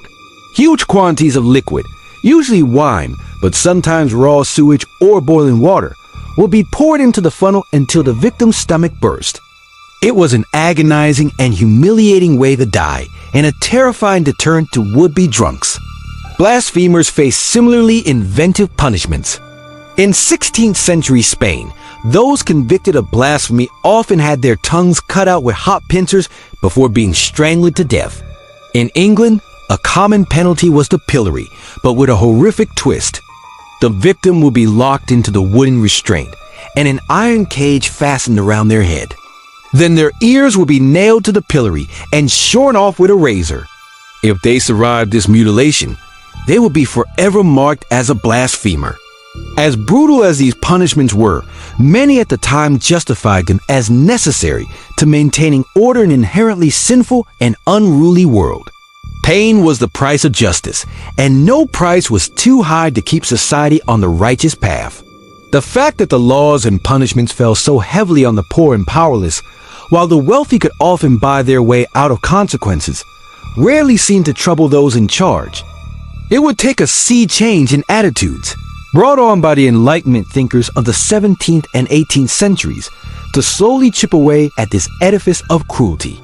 Reformers like the Italian philosopher Cesare Beccaria, who argued that punishment should be proportionate to crimes and that torture and execution were inhumane relics of a barbarous age, slowly gained traction. Rulers like the Holy Roman Empress, Maria Theresa, and Britain's King George III began to outlaw cruel and unusual punishments and to standardize criminal sentences. But the old ways died hard.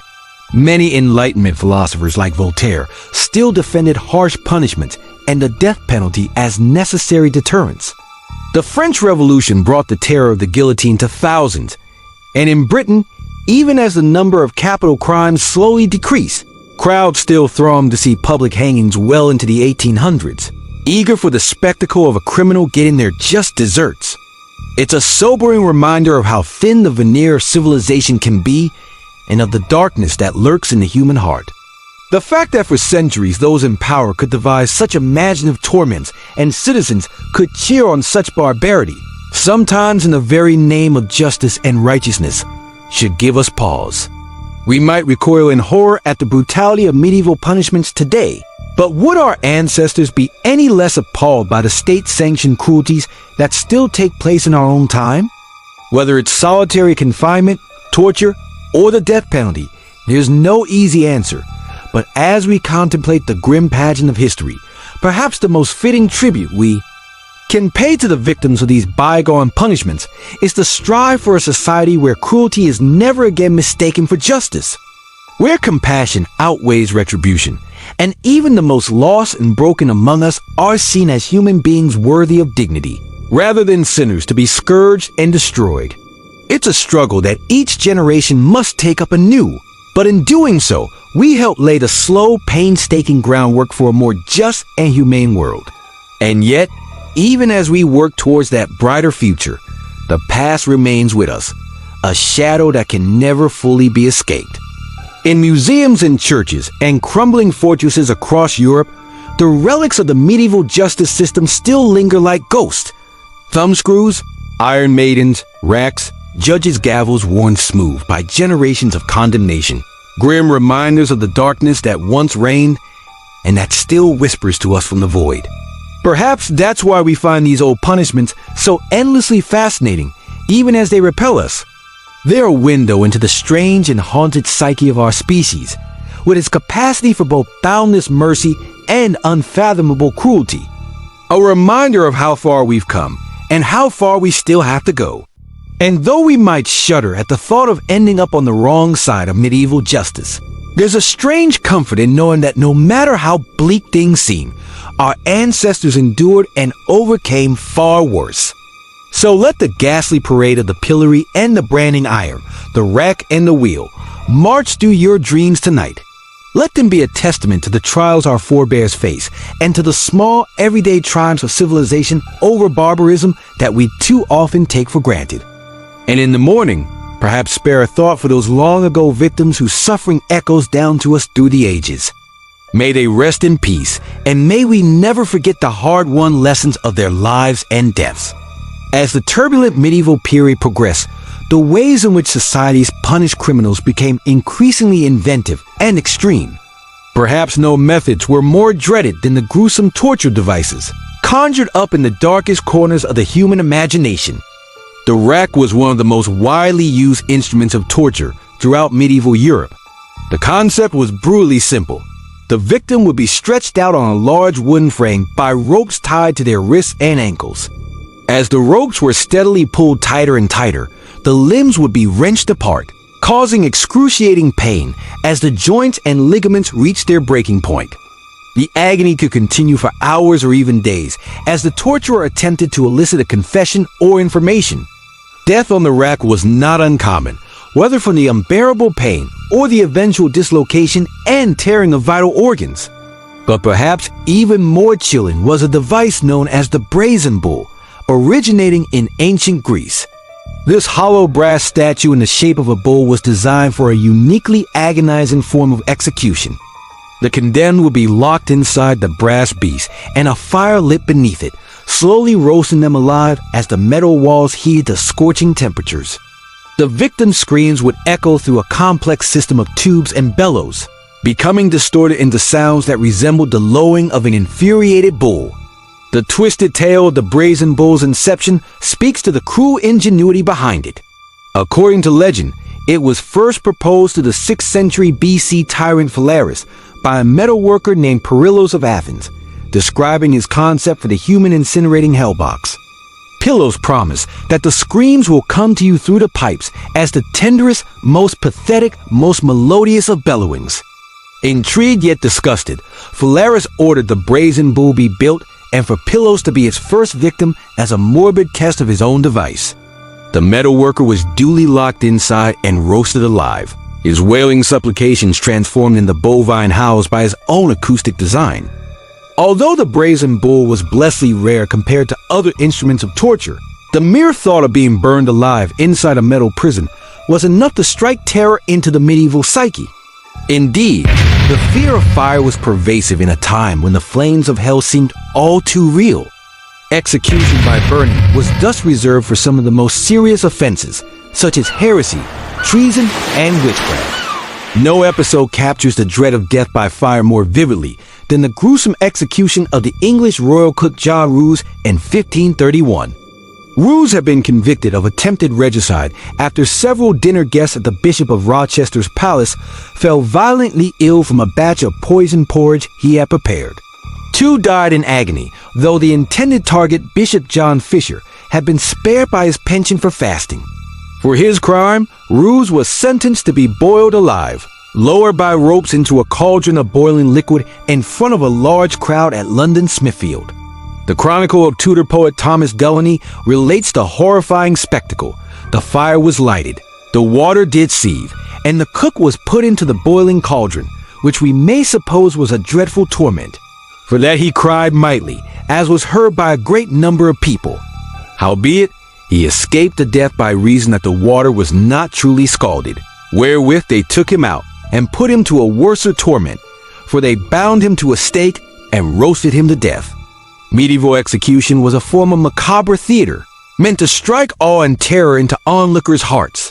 But perhaps no death sentence epitomized this twisted marriage of suffering and spectacle, more than the infamous punishment of hanging, drawing, and quartering. Reserved as the ultimate penalty for the foulest act of treason, it was deliberately designed to be as prolonged and agonizing as human cruelty could imagine.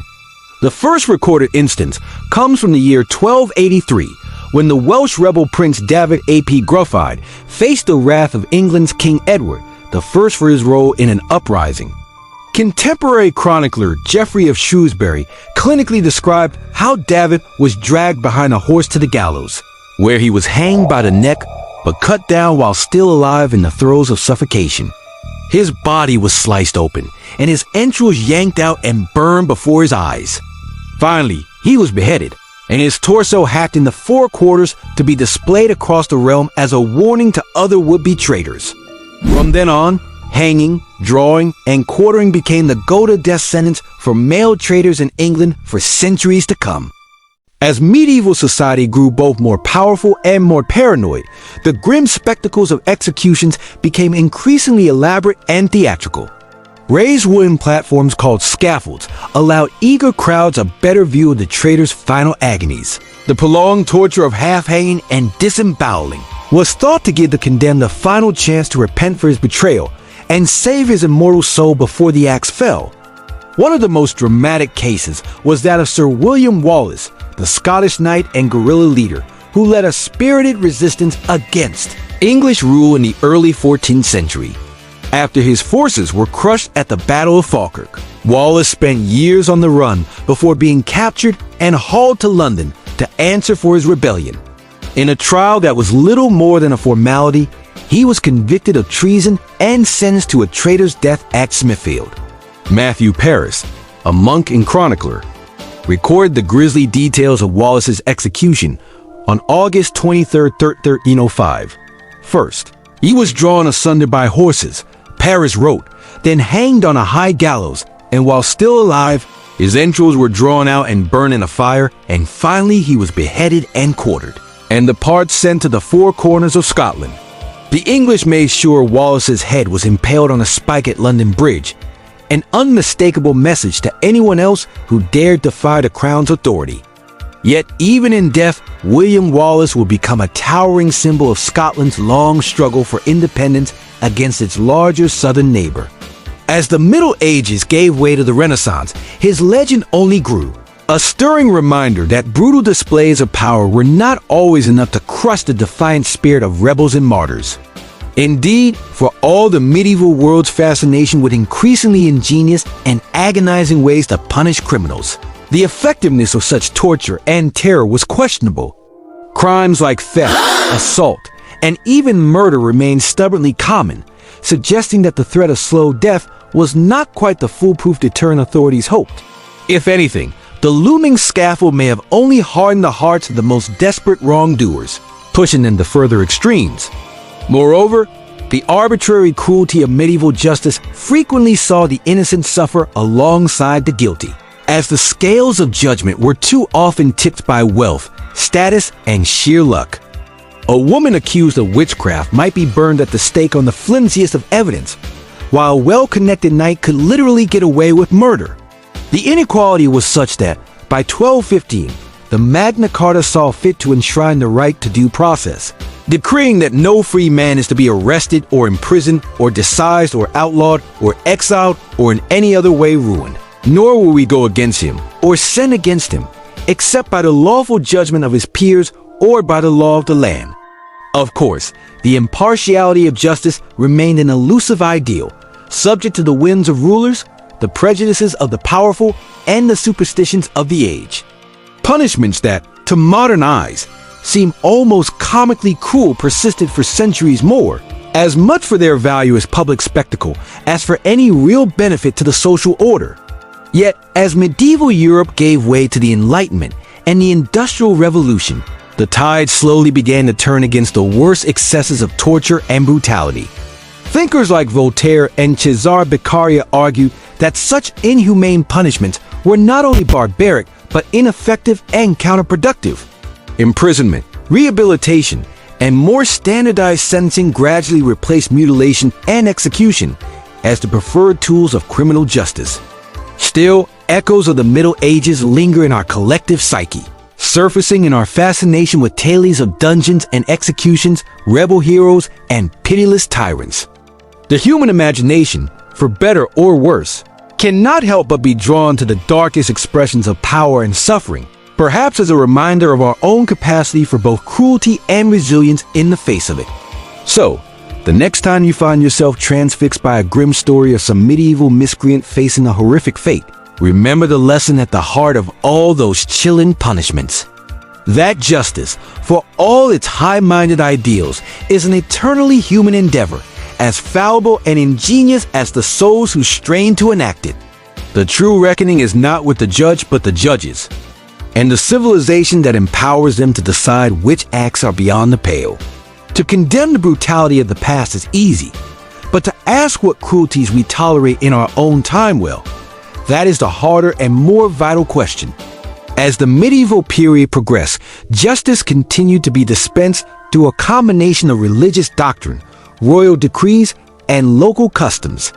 The result was a patchwork of punishments that could vary widely from place to place and case to case. But amid all the inconsistency, one thread remained constant: the belief that severe, often public, punishments were necessary to maintain order and morality in society. One of the most feared and reviled forms of medieval punishment was torture. While torture had been used since ancient times to extract confessions and information from the accused, the medieval period saw it refined into a grim art form. The rack, as mentioned earlier, was a particularly dreaded torture device. Victims would be stretched out on a wooden frame by ropes attached to their wrists and ankles. As the ropes were steadily tightened by a lever and pulley system, the victims' joints would be painfully dislocated and their muscles torn. In some cases, the torment could go on for hours as interrogators demanded confessions or information. But the rack was far from the only tool in the medieval torturer's repertoire. Another particularly gruesome device was known as the brazen bull. This hollow brass sculpture, usually crafted in the shape of a bull, would be heated by a fire lit beneath its belly. The condemned would then be placed inside the scorching metal chamber, their screams of agony echoing out through tubes cleverly designed to sound like the bellowing of an enraged bull. It was a punishment as psychologically disturbing as it was physically agonizing. One of the most infamous cases of death by brazen bull occurred in the 6th century BCE Greece. According to legend, a master metalworker named Perillos presented his newly forged brazen bull to Phalaris, the notoriously cruel tyrant of Acrogas. Perillos boasted that his device would allow Phalaris to extract the ultimate vengeance on his enemies while being serenaded by their tortured wails. But Phalaris, it seemed, had a morbidly ironic streak. To test the brazen bull's effectiveness, he ordered Perillos himself to be locked inside his own creation and roasted alive. As the metalworker's shrieks rang out, transformed into bovine bellows, Phalaris was said to have remarked that the brazen bull's first victim had played his part admirably. However, in a final twist, Phalaris had Perillos removed before death and hurled from a cliff, deeming him too vile to receive a proper burial. While the tale of Perillos and his brazen bull may be semi-mythical, it certainly reflects the pitiless ingenuity that went into medieval torture devices and the harsh caprice with which justice could be meted out.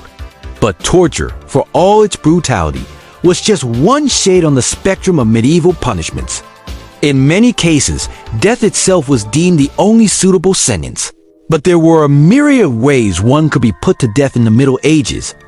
Perhaps the most iconic medieval execution method was being hanged.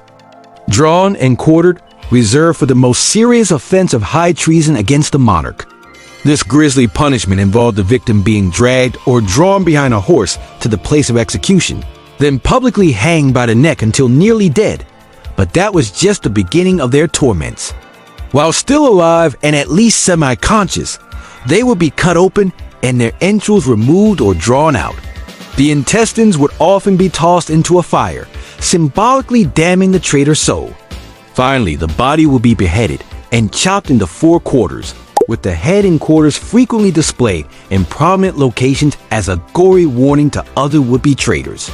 It was a slow, excruciating, and tremendously bloody way to die, with the public spectacle a key part of the punishment. Another particularly nasty execution method was boiling alive. In this punishment, the condemned would be submerged into a large cauldron filled with boiling water, oil, or even molten lead in extreme cases. Death could take anywhere from a few minutes to a few agonizing hours, depending on the temperature of the liquid and how quickly the executioners worked. While the image of a witch being boiled in her cauldron is a common fairy tale trope, in reality, boiling was often reserved for poisoners and coin forgers, whose crimes were seen as an especially unnatural perversion of normal human acts. After all, what could be more fitting for a poisoner than to stew in their own toxic brew? One of England's last recorded cases of boiling as execution took place in 1531. The perpetrator was Richard Roos, a cook in the household of the Bishop of Rochester. Roos was arrested and convicted of attempted murder after several of the bishop's guests fell violently ill with food poisoning, with 2 ultimately dying. Roos confessed to poisoning a batch of porridge with a toxic white powder, though he claimed his intent had been to play a practical joke rather than to kill. Unamused, the courts condemned him to be boiled to death without the benefit of clergy. As a medieval chronicler put it, being denied the benefit of clergy meant that Roos, as a lowly cook, could not plead literacy in holy orders to escape the ultimate penalty as a more highborn poisoner might. Though Roos met his unpleasant end in a bubbling cauldron at London's notorious Smithfield execution grounds, the Bishop of Rochester himself was said to attend the execution, no doubt gratified to see the treacherous cook get his just deserts. In the aftermath of Roos's crime, Henry VIII passed a special law making poisoning a form of treason punishable by boiling, though he later repealed it in favor of hanging for all poisoners, regardless of status. Compared to boiling or being drawn and quartered, simple beheading by sword or axe could almost seem a mercy. Traditionally, a nobler form of execution, beheading was often reserved for aristocratic criminals or defeated enemy commanders. Done with a single strong bow, it was relatively quick and presumably less painful than many of the alternatives. However, a clumsy headsman could easily botch the job, hacking awkwardly at the neck or even missing altogether in a gory spectacle. Moreover, there has long been speculation that a severed head might retain consciousness for several seconds, meaning that the executed could precede their own decapitation. While the scientific jury is still out on that macabre notion, it only adds to the aura of dread and mystery that attended beheadings in the medieval mind.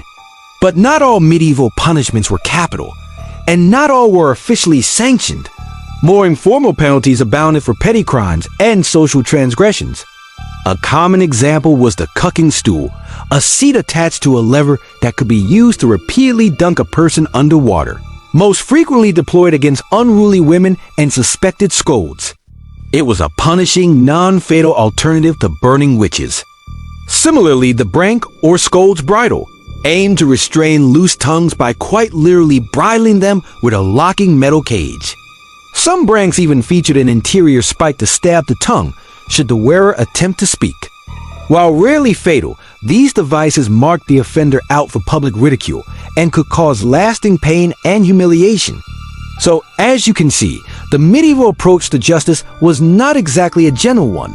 From unofficial shaming tactics to elaborate tortures and spectacular executions, punishments were designed to not only match but exceed the crime's severity.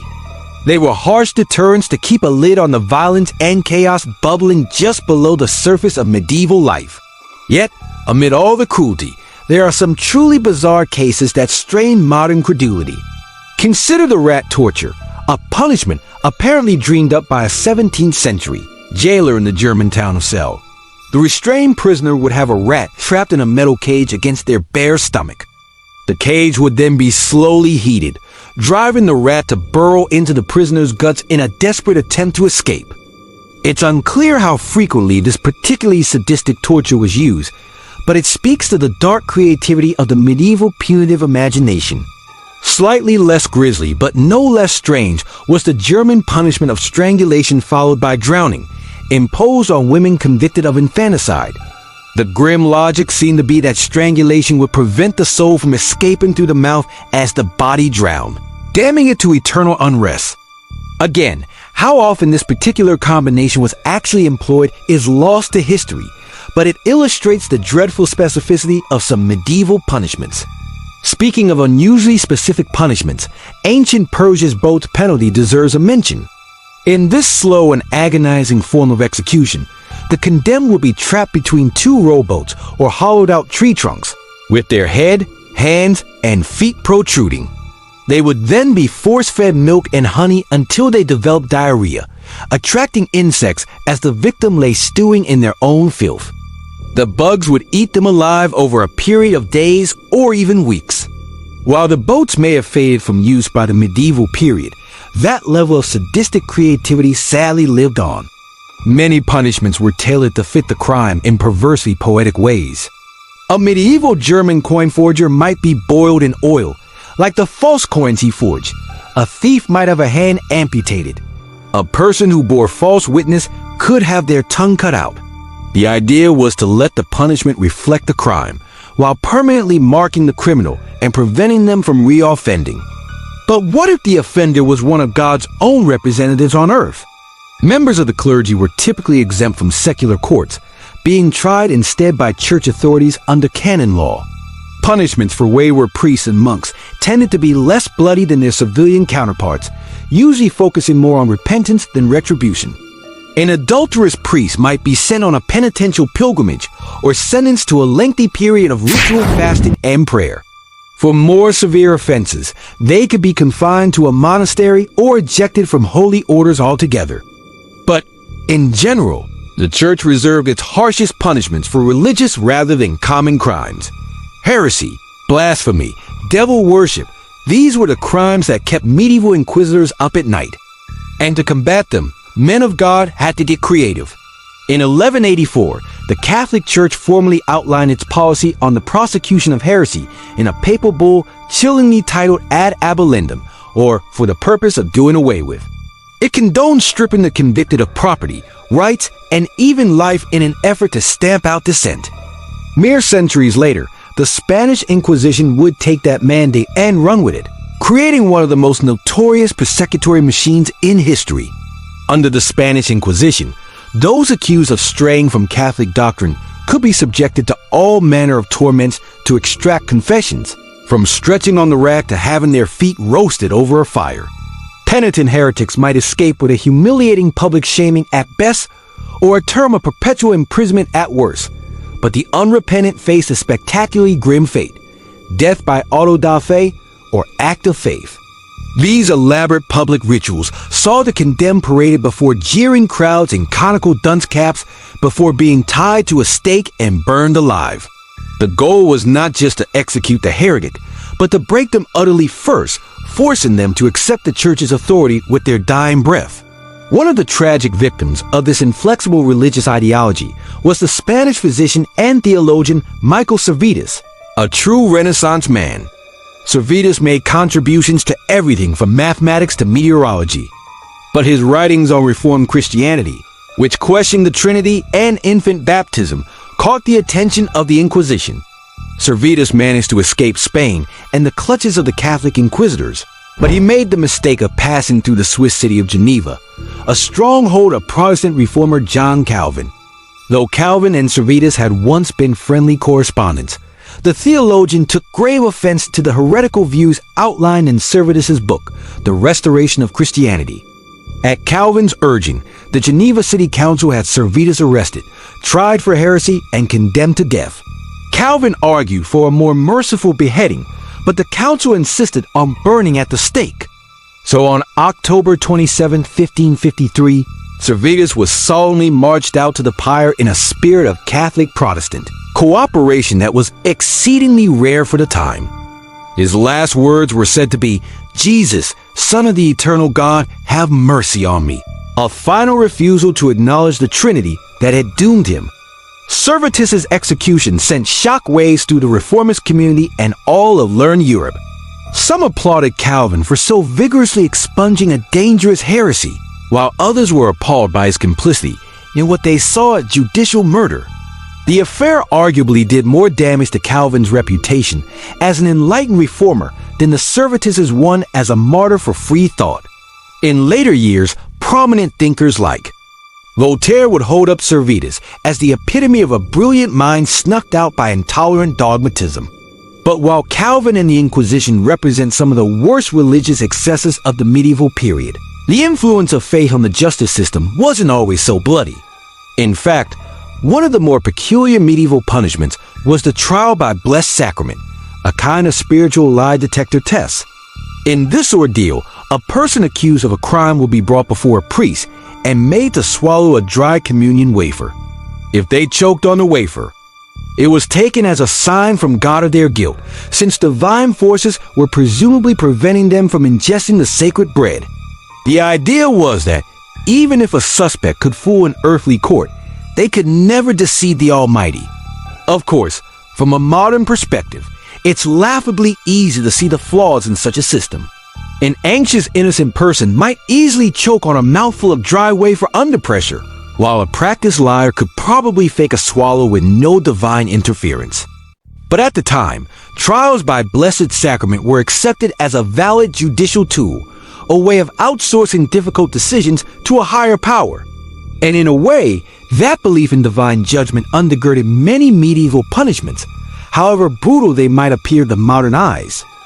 Tortures, mutilations, and executions were not just meant to inflict pain or even deter crime, but to restore a kind of cosmic balance. They were brutal acts of atonement, necessary to cleanse both the criminal and the community of sin. There was also undeniably an element of raw spectacle to many medieval punishments. The elaborate public rituals of shaming, torture, and execution were a form of grisly entertainment in a world with little to pass the time. They allowed the masses to indulge their darkest, most vindictive impulses while still feeling morally justified. It's no coincidence that public punishments were often scheduled on market days or religious holidays, ensuring the maximum number of jeering spectators. But, as easy as it is to look back and judge the medieval justice system as barbaric, it's important to remember that punishments are always a product of their time and culture. The Middle Ages were a period of immense upheaval, with wars, plagues, famines, and religious schisms constantly threatening the social order. In such an unstable world, horrific punishments must have felt like a necessary evil, a way to keep the chaos at bay through brutality and fear. Moreover, it's not as though human nature has changed that much since the days of dungeons and gallows. We may have largely done away with the creative physical cruelties of the past, but the impulse to punish and shame still burns bright in our supposedly civilized modern world. One need only look at the media circus surrounding a high-profile criminal trial or the clamor of social media for the guilty to be cancelled and exiled from polite company to see that appetite for retribution in action.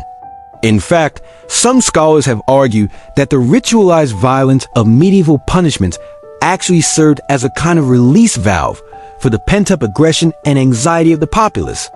By channeling those darker impulses into a controlled spectacle of official justice, the authorities could keep them from spilling out into open revolt or vigilante chaos. The public could vicariously satisfy their bloodlust without having to pick up a pitchfork themselves. Now, I want to be clear that this is not a defense of medieval brutality by any means. The punishments we've discussed were still undeniably cruel, disproportionate, and often gruesomely arbitrary. The condemned, whether guilty or innocent, suffered horribly in ways that are stomach-churning to contemplate. And the system was rife with abuses, as those in power exploited the violent machinery of punishment for their own gain. But I do think it's important, as we look back on the more shocking chapters of our history, to try to understand them in context. The medieval period was a time of profound instability, superstition, and religiosity, when life was often nasty, brutish, and short for even the most privileged. In such a world, it's perhaps not surprising that punishments took on a nasty, brutish cast as well. And yet, even in the face of all that brutality, there are still glimmers of humanity to be found in the historical record. Consider the case of Margaret Dixon, a Scottish woman condemned to hang in 1728 for the crime of infanticide. After her apparent death by hanging, Dixon's body was cut down and placed in a coffin for burial. But on the way to the graveyard, the pallbearers were startled by a knocking sound from inside the casket. Upon opening it, they found Dixon very much alive. As the story of Margaret Dixon illustrates, even in the brutal world of medieval punishments, there were occasional glimmers of hope and humanity. Dixon's astonishing survival was seen by many as a sign of divine intervention, a message that perhaps her sentence had been unjust. In an age where the line between crime and sin was often blurred, such miracles carried great weight. Indeed, religious beliefs played a central role in shaping medieval approaches to justice and punishment. The notion that criminals were not just offenders against the law, but against God himself, added an extra layer of severity to many sentences. This was particularly evident in the case of heresy, which was seen as a direct affront to divine authority. Perhaps no institution embodied this religious zeal more than the Spanish Inquisition, established in 1478 by King Ferdinand II and Queen Isabella I. The Inquisition was tasked with rooting out and punishing religious dissent in Spain and its territories. Central to this mission were the infamous auto da fe ceremonies, elaborate public spectacles where convicted heretics were paraded before crowds and burned at the stake. The auto da fe was equal parts religious ritual and gruesome entertainment. Condemned heretics, dressed in pointed caps and sanbenitos, yellow robes painted with hellish imagery, were led through the streets in a solemn procession, often accompanied by effigies of those who had died in prison before they could face the flames. After a lengthy public sermon, the sentences were read out, and the condemned were handed over to secular authorities for execution. One of the most famous victims of the Inquisition's fires was Michael Servetus, a brilliant Spanish theologian and physician. Servetus had provoked outrage with his unorthodox views on the Trinity and the nature of Christ, views which put him at odds with both the Catholic Church and the growing Protestant movement. In 1553, Servetus made the fateful decision to visit Geneva, the heart of the Protestant Reformation under the leadership of John Calvin. Despite traveling under an assumed name, Servetus was recognized and arrested. After a lengthy trial, he was convicted of heresy and sentenced to death. On October 27, 1553, Servetus was led to the stake on the outskirts of Geneva.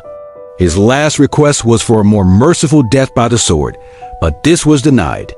As the flames consumed him, Servetus reportedly cried out, "O Jesus, Son of the eternal God, have pity on me."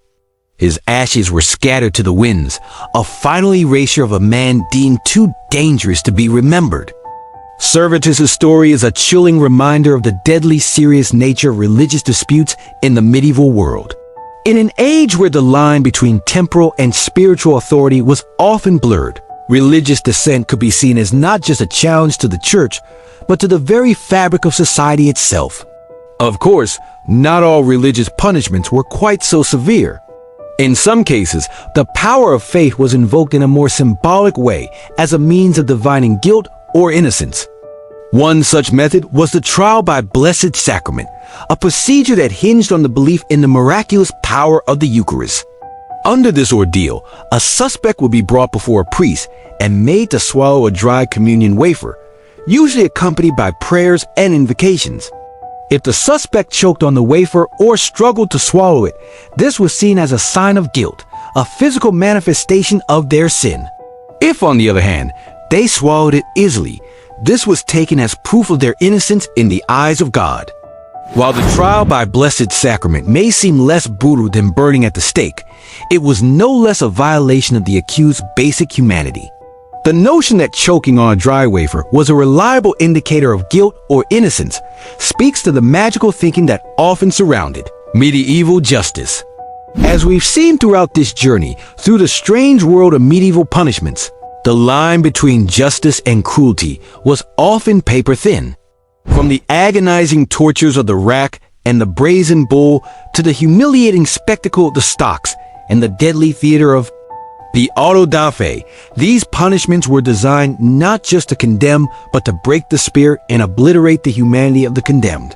And yet, for all their brutality, medieval punishments were also a product of their time, reflecting the religious beliefs, social hierarchies, and cultural anxieties of the age. In a world where life was often nasty, brutish, and short, the spectacle of public punishment served as a potent reminder of the consequences of transgression, a warning to the masses to stay in line. It's tempting to look back at these barbaric practices with a sense of smug superiority, to congratulate ourselves on how far we've come. And indeed, the worst excesses of medieval justice, the torture chambers, and the burning stakes, have largely faded into history, at least in the Western world. But as any student of history knows, the march of progress is never a straight line. Even today, in an age of human rights and due process, the specter of cruel and unusual punishment still looms. From the inhumane conditions of many modern prisons to the continued use of the death penalty in some parts of the world, the dark impulses that animated medieval justice have not been fully exorcised.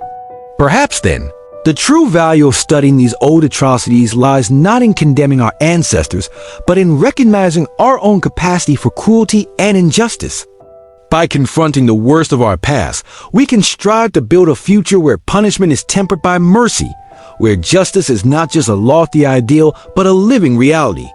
As we close this journey through the darkest corners of medieval history, I invite you to ponder these questions in the quiet of the night. Let the strange and disturbing tales of medieval punishments be a reminder of both how far we've come and how far we still have to go. And if you found these grim yet fascinating stories a welcome companion in your quest for rest, I humbly ask that you like this video and subscribe to the channel. Your support helps ensure that we can continue to explore the shadowy corners of history, one sleepy listener at a time. But for now, let us bid good night to the ghosts of the medieval past. May your dreams be untroubled by visions of racks and stakes. And may the coming day bring with it a renewed appreciation for the freedoms and mercies we too often take for granted. Until next time, this is your faithful chronicler of forgotten histories, wishing you a peaceful and restful slumber. Good night.